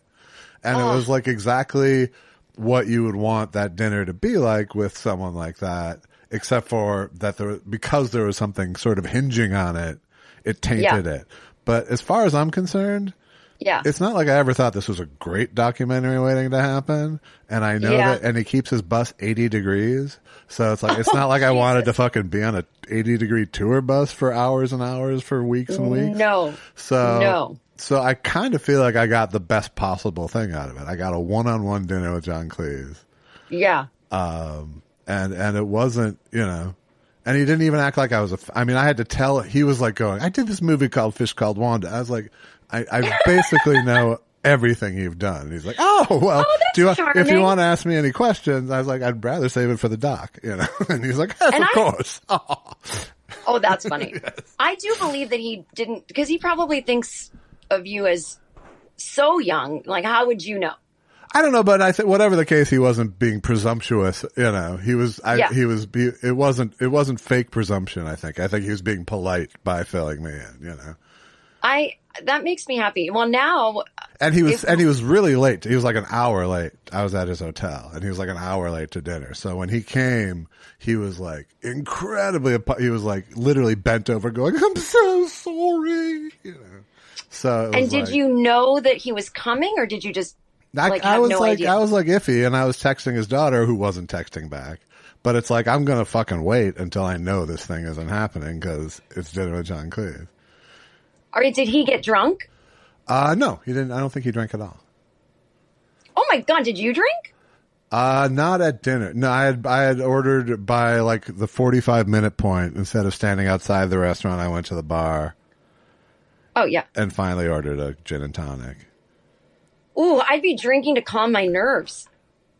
Well, and it's these people at the bar had been watching me too. They were like, no, because it looked like I was getting stood up for something. So then we started talking, and then oh my God, that I'm just fascinated with this because I've heard about this on the show, and I think maybe you called it a big dinner, and I just mistook that or misunderstood that to mean lots of people, but you mean big, long, big, many courses. Yes, long, extended. And if I were Andy, I would have made a Jewish joke about he turns the heat on the bus up when the Jewish documentarian gets it, like an ovens joke. Sure. But I can't really. I don't know if there was. justice. I don't know where his anti-Semitism levels are. I think there's some present with Cleese because he told me he was talking about William Goldman, and he said he's the least Jewish Jew I've ever met. And I was like, and I literally said, "What the fuck does that mean?" and I'd like to, and then I was literally sitting there eating like pork. I'm like, come on. Oh, that's funny. Well, I wonder. I was eating pork belly. I wonder, and he probably thought he would probably say that's a compliment. Well, he kind of cackled when I said, "What the fuck does that mean?" So he kind of meant it to be incendiary in some way. Yeah. That's interesting. Well, he's got hang-ups. I mean, I don't know if he's like... he's an 82-year-old British whatever. Yeah. So I don't, whatever. He could have done whatever. He could have fucking, put a comb under his nose and done a Heil Hitler. And I was like, he would definitely possibly rat out his neighbor who was hiding Jews if the Nazis came. maybe so. I would say 80%. Okay. If they threatened his life, yes. Sure. Well, everyone else if they just did. were kind of So, scary. yeah. I know. I love to act like I would, like I absolutely know if someone threatened my life in the moment that I would. Yeah, it was pretty much the family that kept the Franks in the attic. I think other than that, everyone else turned them in. You do? No, truly? Well, I mean, there weren't. How many other stories do you hear of the families hiding out in attics and stuff? Not that many. Well, I would just assume that the Nazis killed the people that were hiding people and then found people. I think absolutely that happened too. I'm sure people tried. Oh, I'm sure people tried. But, God, that's depressing. I just watched 5 hours of Shoah the other day. Okay, Shoah, I don't know what that is, but I know about it. What is Shoah? Shoah is like because it's legendary for its length. It's like a 9-hour documentary about the Holocaust, and it is 100% eyewitness accounts, and it's eyewitness accounts from Jews, from Germans, from people in the Polish villages, which are emptied of Jews, and it's all, there's absolutely, what's beautiful about it in many ways is that it's all filmed in these locations where it happened, but there's no archival footage. There's absolutely no. So you're not seeing these like bodies and piles. No, you're having to imagine it while people are talking about what happened as you see this vacant field that was once piled with cremains, you know. I think I would love that because I don't know if you know this about me, but when I'm in a depression, which happens, you know, often. Yeah. Like there are some times when I just burn out and crash, and because I have depression and ADHD, you know, so they go well together. Like there's always that, like after big projects and big busy weeks or something. The decompression, depression. Yeah, there's that. And then I also have depression. So sometimes I don't know, like, what is this decompression, depression? I love that. I'm going to steal that just to say to myself. And then there's sometimes just I'm in a depression. There's no reason. But anyway, what I watch, and I watch it not in a depression, any documentary about the Holocaust, anything. Well, this is the documentary about the Holocaust. And I can't believe I never saw it. It's all subtitled. It's the home language of it is French. So everything is but there's like 9 languages. There's, you know, there's French, there's German, there's Yiddish, there's Hebrew, because they're all over the world getting these interviews. Okay. Well, I just watched something recently that there's a few things on Netflix. They're kind of series. And I'm not saying it's good, but it just was interesting because I didn't know about it. And of course I forget the name, but it's documentary. I just said that weird documentary. Some footage, not of bodies, and some reenactments. But it's basically talking about when Hitler went to jail or prison. Around that time, his biggest backers, and I forget if it's financially even or just spreading the word, encouraging him, was like this, basically like an Elon Musk of that time, like a very wealthy guy who was kind of into the occult. Yeah. So there was just a lot of like occult and money and all, just kind of all of the same stuff. I don't know why I said Elon Musk, and I don't really mean Elon Musk, but it just reminded me of. But an industrialist, yes, who wanted things his way. Yes, who was also kind of into strange things. Right.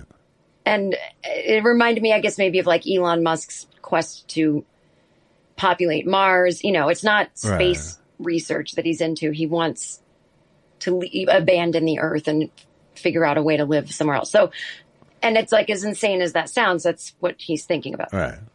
And I don't know if he thinks it'll happen in his lifetime, but he wants to be the person that gets that going.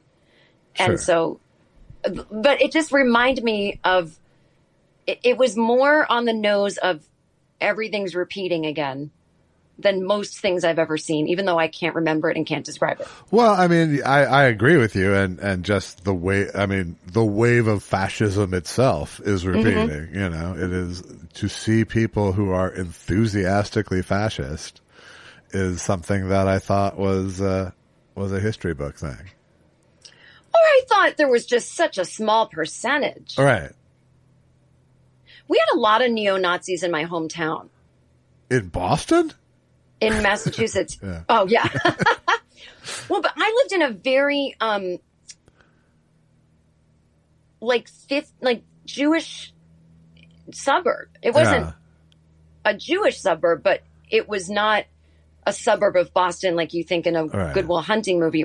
It was further away from the city and just very suburban. Right. And it was, like I would say a giant Jewish population. But like on Rosh Hashanah, you noticed at school. Which is like, I just had so many Jewish friends. It was like bar mitzvahs, bat mitzvahs. Right. That's like, I just sort of knew that's about what I grew up into. Yeah. It wasn't a there's very Jewish, by Minnesota standards, very Jewish suburb. But probably a third Jewish, standards. Maybe a quarter to a third Jewish. I think that was my town. I don't want to say half, but probably as more third. And just, temples.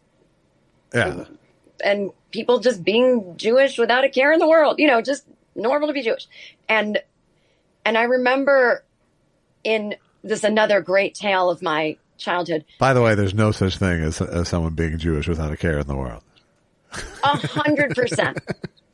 Of course. But from my perspective, well, my friend Ellen Roseman locked me in a closet and said, I want you to experience, before we can be friends, I want you to experience what Anne Frank experienced.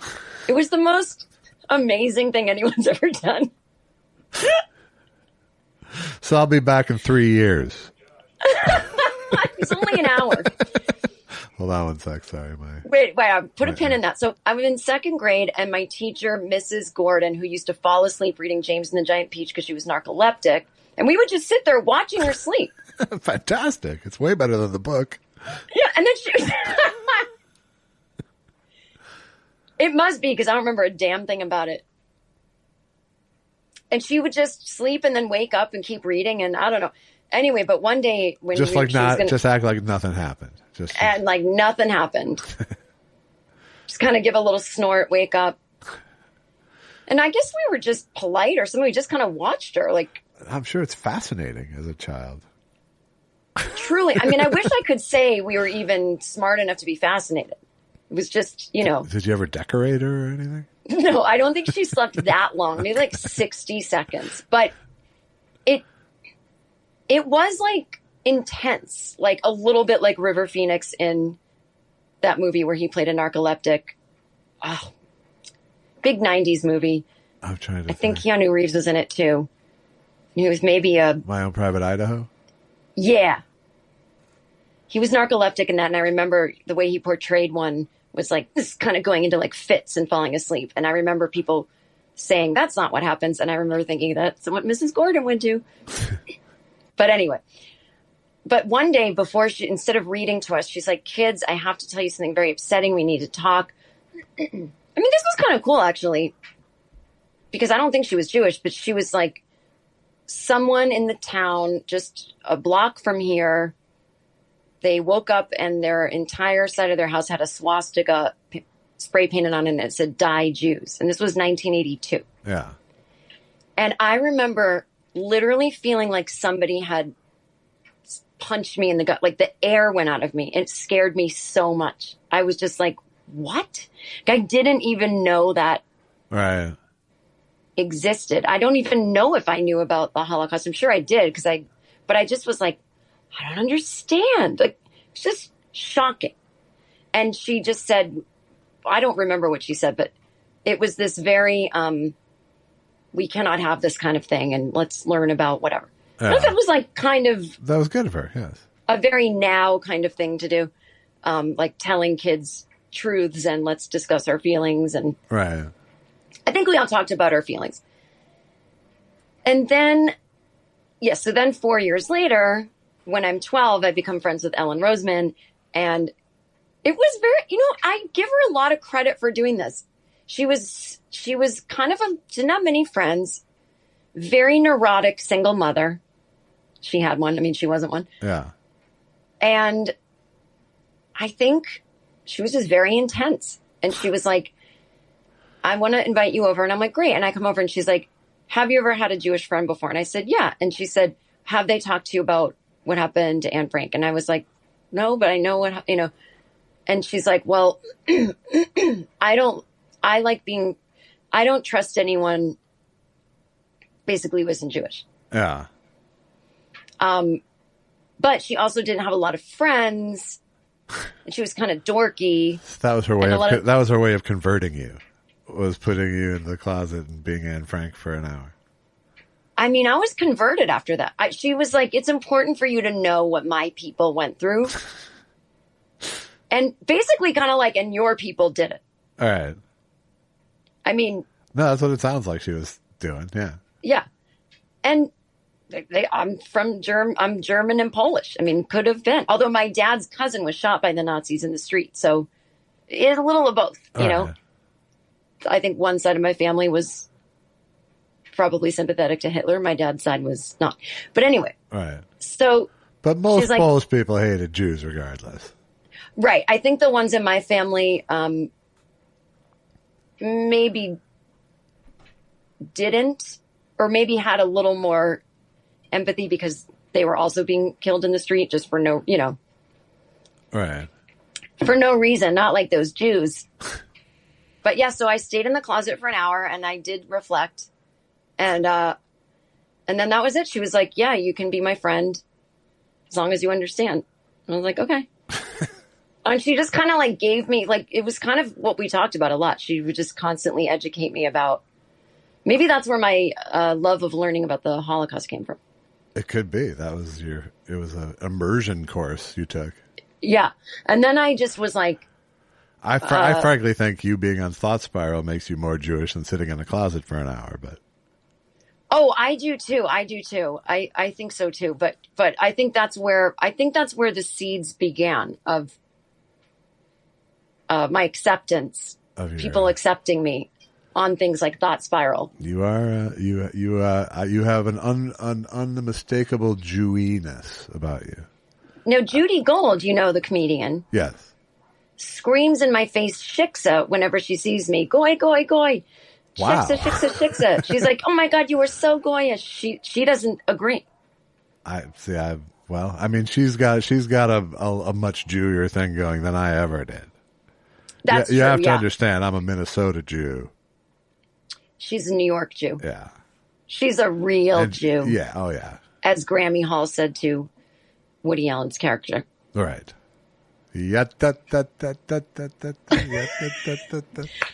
Andy's thing last week was so fucking funny, and I can't remember what it was, where he was talking about the Jewish people coming to America and being like, I can't talk like this? Wait, I have to hide it? Oh my God, I was fucking dying.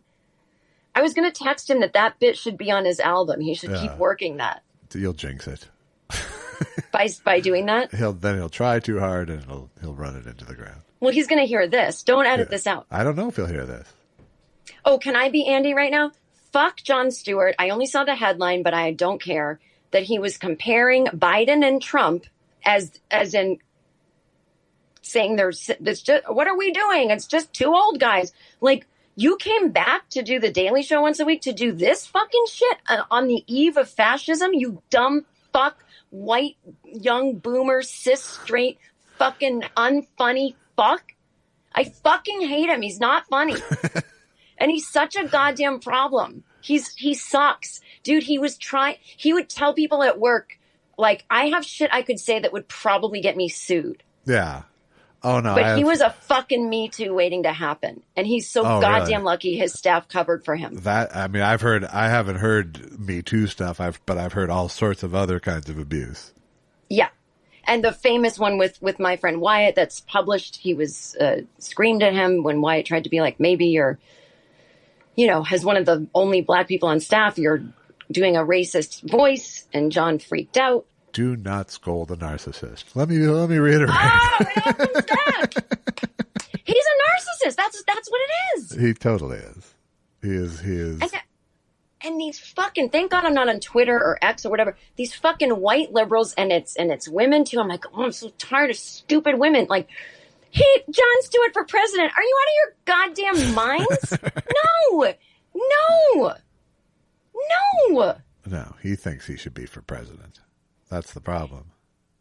And let me say, I like what he did for the 9/11 veterans. That's what everyone always says. I know, that was great. Thank you. All right. You did a good thing. He did. He did a great thing. That's right. No one's 100% awful. Did you see this at all, or am I just ranting? No, I saw it. I actually saw it. And it wasn't, I mean, it was more comparing Trump to the Biden bullshit than it was dragging Biden down to Trump, you know. Okay, so it was can more, you talk me down, do you think? It was more like showing a bunch of, I mean, his underlying point with Biden was, you can't say he's not fucking old, and you can't scold people for bringing it up because it's a real thing. But look at fucking Trump, and and then he showed a montage of ridiculous forgetfulness and bullshit in his deposition, so it was equivalency in that way. But it was, but it was still, I'm a little torn on this. I mean, because we are in this race against fascism. Yeah. It's different, but I also feel like it's always been hard for me to hold Biden up as the grand example of what I want, Yeah. So, and I do think he's doddering, and I do think that he's probably too old to be president. I don't think he's incapable of being president. Yeah. And I don't think he's going to do something so senile that it puts us in danger. I'm not afraid of that at all. But it's the toughest job in the world, and to be really extra good at it, you should be younger and sharper.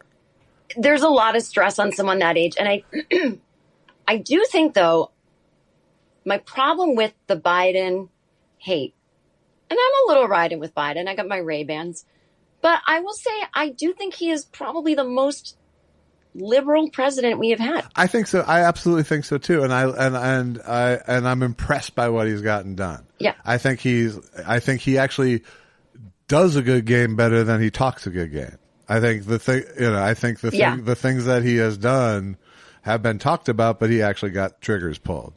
And I think in some ways if he did talk a better game, it would have been harder for him to get those things done because it would have been easier to give him credit for it all. And people would have been less willing, I think the problem, and it's too bad that it's a problem with the Biden-Harris administration, is they literally got to work on day one and they just seem to do it, get it done. Right. And maybe aren't necessarily tooting their own horns. And I think the underlying problem under everything is, yes, Biden's old, but hello, everybody. We have a vice president. And I'm not saying you, Josh, but I think that the big fear, even with some liberals, is like, it's not fear, but it's like not recognizing that we have like an amazing, ready on day one vice president who could do the job in 5 minutes. Right. And I think that's not even just based on my opinion of her. It's actually based on what I know of Biden, because I have been a fan of his since he was VP. Yeah. And I follow not so much anymore because it just stresses me out, honestly, because he is old and I just don't want to look. Right. But I do believe that the way Obama, I was going to say raised him, the way Obama mentored, not that he needed mentoring at that point and how many years he'd been in politics, but I think Obama made him a big part of, I think it was like co-presidents in a weird way. Like Obama really let him in and showed him the job. Yeah. I think he probably thought this guy's going to run and win because that's just usually what happens. I also think that Biden showed him the job. I think you're right about that too. In terms of knowing how the Senate and Congress works. Yeah. Biden had been there for 40 years and I think, and had been making deals for 40 years with people across the aisle. So that I think he was very helpful to Obama in that, in terms of getting legislation moved through. But I do think and probably, okay, then that's probably why that wasn't such a, VP is such a lame, it seems like a lame duck position. Well, it's the choice of the president, how much of a position it is, and so, and I think it appears to all appearances, Obama made a promise to Biden that he would be in the room for big decisions and kept his promise. Yeah. And part of the reason I like Biden is the fact that Obama likes Biden after 8 years of that. That's interesting. Yeah. That's interesting. And I always liked Biden because, I think in other words that Biden's doing the same thing with Kamala. Like, I think so too. I think she's in the room. Very well aware of his age. Room. Yeah. Yeah. I think he's very much like, I could go any day just because I'm 82. Not that I'm unhealthy, but I don't think and I think this is where they're wrong. I think that should have been their hook. Well, but then your hook is, if not me, I've got a black woman waiting. I know. If they could have maybe finessed the hook somehow, give it more thought. You said you come from advertising. Well, but I mean, that's what's noticeably absent from this conversation, even on the left, is it's not like people are going, he's too old, Kamala should run. They aren't saying that. Well, that's what I'm saying. There's a weird racism that's got to be there, right? I agree. And I don't know if it's fear. I don't know if it's fear of racism or actual racism when it comes to Democrats. If it's going, we can't do this because she's black and people can't accept that, or if it's going, we can't do this because she's black. I feel like it's something deep down that's like a mix of both, because I'll know a lot of people that are not that politically attuned, that I definitely think I pay more attention than them. And they'll be like, she's not a good candidate. And I'm like, well, hang on, before you start like parroting things that sound like fucking Russian talking points, like, do you have any access to media that isn't the Daily on the podcast? Like, do you see her when she goes around the country to the other part of America that you know nothing about, Black America, and see people losing their minds, like the young women, like when she goes to historically Black colleges, like universities, like she is very popular. Yeah. And she's not only that, she stepped up her game over the course of time too, I think. And she's very popular with the voting bloc that could save our ass, and what no one talks about with Gen Z. It's not the white voters in Gen Z. It's like, so anyway, I don't know what this rant is about, but my rant about, back to Jon Stewart. I just feel like we had a more nuanced discussion, but still very like easy to understand surface, that he should be bringing stuff like this to TV. Yeah. This is not above someone's head. That this could be on TV, and he's being lazy. Well, I mean, I think it's one show. We'll see. It's not like I'm a Jon Stewart fan either. I think he's just completely. Oh, I know you're a big Jon Stewart fan. I think he's got this massively elevated sense of his importance to the discussion that he used to at least go, comedy isn't important, and I think that he's sort of abandoned that. But. Yeah, what happened on that farm? I thought he was just gone, and then he just like couldn't stay away. What? So what are your Maisel's done now, right? Yes, it ended in about November of 2022. Okay. So I'm writing on. I just kind of have a running job, kind of with the people that created Maisel. They have a new show that we rolled right into it a month later, and it's not airing until 2025 because of the strike. Okay.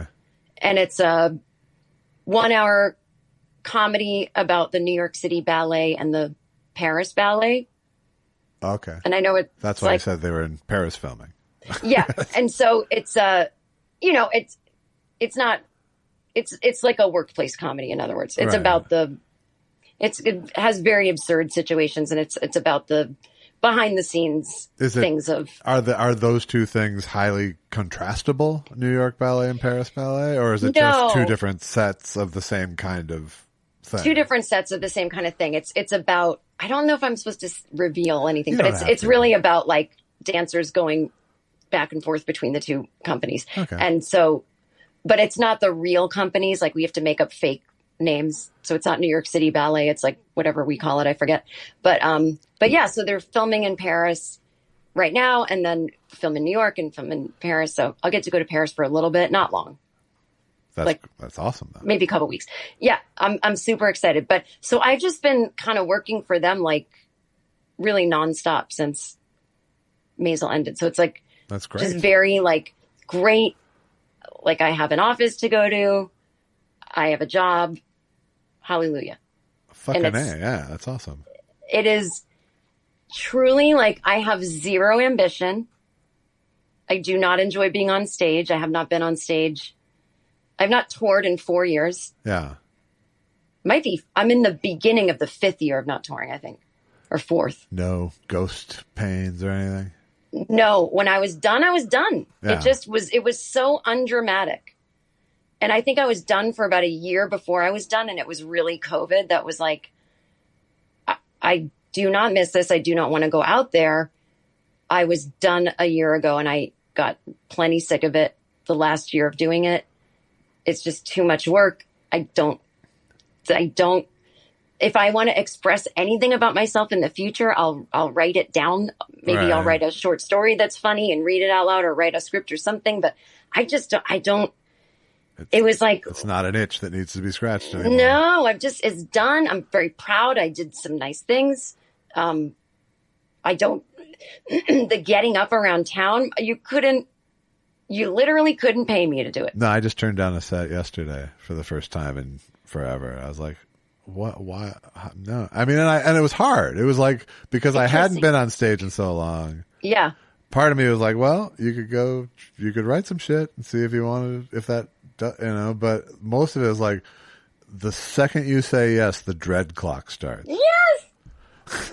And I'm not going to do that to myself for no reason. Oh my God. I'm whatsoever. so excited for you because God, I've done that so many times where I go, I just envision I'm somehow going to be a different person by the time the gig comes around. I do that to myself too. Yeah. Yeah. I'm like, oh, I want to say no. Of course I don't want to do this. But on January 18th, Right. well, I'll be a whole new Jen by then. I'll want to drive to Santa Monica for a 10-minute spot from Studio City. Right. Because I have things to work out. And what else am I doing? And see what the kids are up to. Meet some new comics. And well, maybe I'll just I never go that far. No, I try to like throw in some I just things. kind of go, maybe you'll be willing. Well, that's probably smart. And I always cancel. You know what my favorite cancel was? What's that? And by the way, nobody cares. Again, these are 10-minute spots. All right. But you know those people who book shows and take it seriously and there's maybe 10 people in the audience and you're the, quote, headliner. Right. Yes. But all you're doing is going on last after like 12 people. All right. And it's when all you technically want to do is go up first and get the fuck out of there. Yeah, it's technically the least, like they think they're giving you the most respect. Right. But since it's not a real gig, it's not really headlining. And so it's like the least respectful thing you can do to a veteran Right. is make them wait around and go up when no one wants to be there anymore. Like they've seen enough. Right. And, but I felt bad when I canceled those gigs because I knew there's no scolding a narcissist, as you would say. There's no teaching someone who runs a show that everyone is done after 45 minutes. Yeah. Right. But my favorite cancel was you just don't show up. And 2 hours after the show ends, you text, oh my God, I fell asleep and I just woke up. Oh, that's good. Yeah. Yeah. I took a nap. I just got off a flight, whatever. Sure. I am so fucking sorry. I'm so embarrassed. For some reason, even though that's like so irresponsible, Yeah. even though it's a lie, people always gave me grace on that one. Anything else, it would be like a fight. Right. Not a fight, but it would be like, oh, well, that sucks. But, if it was like, oh, I have to get up early tomorrow or something changed. Yeah, it would always be like, you didn't make a decision not to go in this scenario. It just, you're a victim of your own tiredness. right. We're all victims here. Right. But Sure, you made a decision not to set an alarm when you laid down, but no, I slept through the alarm. slept through the alarm. Good call. Good cover. That was because I would start to really perfect this where I'd be like, the alarm like sound was on low. Right. It's a whole thing. You'll see this next time you set an alarm. Like when you're setting it, just because your volume is up on your phone, there's like the alarm volume. Alarm volume, yes. Yeah. And so I would go into some details. Usually a dead giveaway for lying. Exactly. In fact, look, here's a shot of me missing my alarm asleep. But, well, I'm so proud of you for canceling. How far away would it have been? It was like a month and a half out. It was like but I mean like the physical drive. It was like mid Wilshire-ish. Yeah. A drag enough. But also, like, I'm sorry, unless it's like someone's fucking wedding, am I really booking a month and a half out for a spot? I feel like spots gotta be spontaneous, and I never did spontaneous ones. I wasn't a show up and bump people. Right. I never hit that level of gravitas or whatever. Right. Also, I would never do that, but yeah, just I don't. Plain rudeness you didn't get to. No, I didn't get. But I don't think people would have honored it, even if I did. But like, I just go. How much am I making? How much would you have made on this? $20. Yeah, I'm not booking a month and a half out for $20. No, I know. Like I said, the dread clock would have started the second I said yes. I love the dread clock. God, I dread everything. So that's sort of our family crest here with my wife and I. Some dread looking thing. Yes. I didn't dread coming onto this podcast though. No, nor did I. But neither of us had to leave our home. I don't think we're antisocial. We're just anti-people.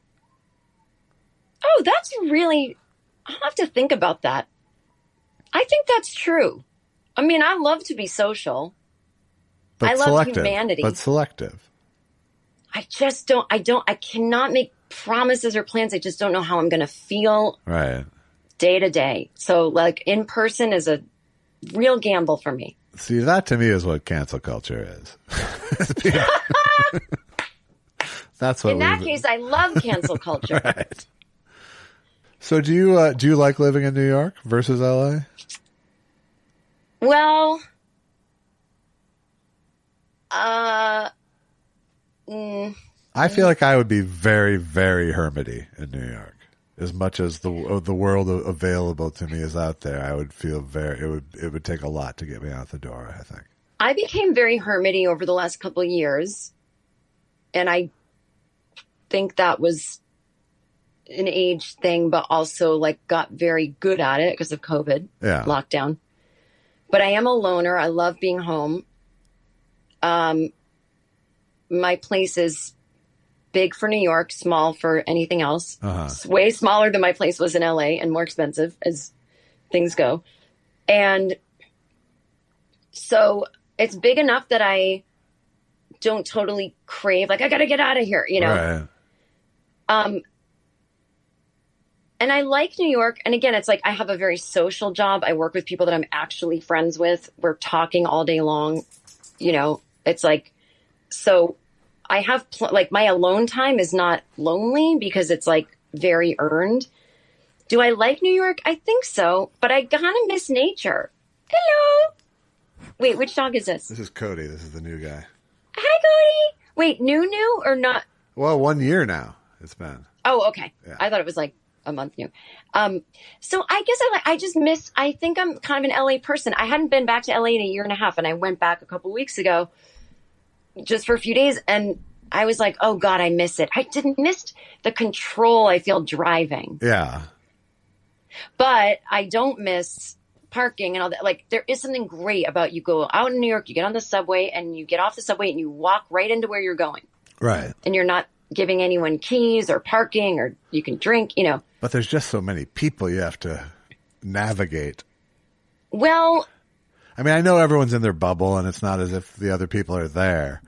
Yeah, you don't notice. Well, thank God I live in Brooklyn. It's much, you know, Lower Manhattan has become, I've actually really, because I was like, was I like this when I was young? Like the loud screaming and drunk in the streets, and like, yes, but the streets I used to roam in New York, like, were legitimately different than they are now. Like, everything now, like, I hate to be this person, but like, when I was doing stand up on the Lower East Side in the 90s, everyone there was like, oh my God, you know, you used to like walk by and a junkie would be asleep on this corner, and now everything's so Right. glammed up. Sanitized. And it really wasn't like all the dirty places that were supposedly the glam sanitized things have been shut down. And now it's like a Whole Foods. Like it's really sanitized now. And this street, Ludlow Street, like is now just black SUVs and lots of hotel bars and lots of everything music. has gotten very LA-ified, really. I mean, yeah. And I always really say Vegas, but you're right. It's like LA. Yeah. It's like Vegas got LA-ified and then things got Vegas-ified, which is really LA-ified. Right. I think that's right. And I'm just like, this isn't New York. And I feel so old compared to these people, but it's like a type of 20-something that was not there 30 years ago. It was just, these people didn't exist. They weren't born yet. There's a true generational gap. Yeah. And I know not everyone who's 20 is like, I'm not like that, but the people that are like that, they're all in one place. And there's a lot of them. And so there's a lot of like party culture. So I'm in Brooklyn, so it's quieter. But when I came back to LA, I was like, it's just nice to walk outside and life is hard and you see a palm tree. It's good for the soul. You don't even know it's happening to you. Right. And I'm just a view of buildings and, I have to go around the corner to see a tree. Like that does something to your head. I think it does. Yeah. So, luckily I live near a park. I do like it here. I wish all my friends were here. Yeah. I have the closest friends of my life in LA. I was there 20 years. So it's a little bit, but I do think I'm exactly both. Like when I was in LA, I felt right. And the guy delivering my room service in the morning was like, oh my God, you're the only one who smiled when I opened the door. And he said, you don't live here? And I said, well, I used to live here. And he said, I can tell you have California energy. And I was kind of flattered by that. Yeah. Were you flattered or just relieved that New York hadn't deadened you? Maybe that. But I kind of I don't want it to deaden me, but I wouldn't mind if people thought, oh yeah, you're in New York. I don't know. This is the long answer to a simple question. But when you guys had that earthquake the other day, I was like, oh no, I do not miss it. Yeah. That feeling when I asked you, you described it as like, this could go longer. Yeah, it was one of my those. nervous system. That takes 2 days for me to come down from that. Like I will be shaking for days. It's too much. I started to really get really phobic of them the last 2 years. It's a special brand of disconcerting that no other weather or planetary phenomenon brings on. Because I've been in tornado proximity before, and yep, but there's something about the actual earth beneath you. You can't predict quaking it like in an you unpredictable and it's awful, and it always feels worse than it is. And then my nervous system starts going crazy. And I used to follow that woman Lucy something. She was like the earthquake expert of all times. Right, sure. And she's like, if you're afraid of these things, I would move, because she said 5 years ago, in the next 30 years, I don't know when, it could be tomorrow, it could be year 29. The big one will like pretty much destroy LA. And I'm keen, and I have a keen awareness of that. Yeah. Not a constant awareness or even really a phobia. Yeah. But there is, it's a feeling of like, it's a little unreasonable to live here. Right. But then again, don't you think it's unreasonable to worry? Or is it reasonable? Well, I mean, it's reasonable to worry because it's likely going to happen, and you can't say that, it's going to go great for me, Well, what if, do you ever think to yourself, what if I'm in Minnesota when it happens? Yeah, I've thought about that. And I have actually been away for a good sized quake before, wondering what the hell my apartment was going to be like when I got home. Oh, not the North Ridge. No. That I was smack dab here for. Oh, you were? Yeah. Oh, so you've lived through the thing already, kind of. I lived through the Northridge 94, yeah, and it sucks. But but I feel like once you master that, like I don't mean how can you be scared, but like it must. Well, I'm scared because no, I'm scared of hassle. I'm not scared of safety, really. I'm scared of the immense hassle it would be to rebuild my house in the midst of a city of people trying to rebuild their houses. Oh my God, that's so funny. You know, I'm not. I mean, you know, if I died in it, in my house pancaked on me, there's, it's over. That I don't. Okay, that so I don't that live in is fear so of. funny. What I live in fear of is the massive amount of just bullshit that it would have to take to rebuild my life once it's knocked down by an earthquake. Just the paperwork alone, let alone the physical rebuilding, terrifies me. I think you're right. I think I'm afraid of the death and destruction of it all. But in the reality, I probably wouldn't die in those earthquakes. No. And if I needed to survive, I could get out of the city and go to Minnesota or go to another place where I have friends. It would just be the massive, relentless hassle for and I think for that's years. why I'm like, it's like we're talking years worth of hassle. I think that's why I'm like a renter for life. Is I rented in LA and was just perfectly happy to not have any. I don't want the hassle ever. Forget earthquakes. I get it. I am not one of those. I love being a homeowners. I don't have pride in it. I like my house a lot. Yeah. But I hate fucking doing shit. I hate to-do lists. I hate that it's me who's responsible for it. I hate, No, I like to live like I'm in assisted living. But so if there was an earthquake, I'd just be like, bye. Yeah. Yeah. I think that's a reason to not be afraid. But I think I do fear the death and destruction and just being by myself. Like, I think it would be different if I were in a hospital bed, comfortable on morphine, and it just so happened that nobody was visiting that day. That no problem. Sure. But I want to be trapped under rubble by myself. No, I think and having that's slow reasonable. death. Yeah, no. Yeah. Who does? No. But it would not be worth living with someone to overcome that. If that makes sense. Like you could go, well, like why you don't don't you want to just cohabitate with someone just because they'll pull you out. In the case of right. Because I agree. Then my life is a living hell every day, just having people exist in my house, whether it's a romantic partner, a roommate, a live-in assistant like Alice on the Brady. I can't. I need my alone time. No, my wife and I have based our entire marriage on both of our desires to be alone much of the time. I think those are the marriages that work. My dear friend and her husband have that same thing, and like we love being in the same house at the same time. Oh, they love it. Yeah. Totally different parts of the house. Yeah. And when they are together, it's like they both realize they're loners, and so it's nice to be together when they're together. Absolutely. We still like each other very much. Yeah. No one is like clinging and like you can't have a loner and a non-loner. And a needy. No, you can't. And it doesn't mean they're like wrong to have needs, but they just take it so personally. And it's like, there's no one you could be that makes me not a loner. Right. Exactly. All right. Well, wait. So I do have to go to my class. How will we end it? Do you want to hang up on me?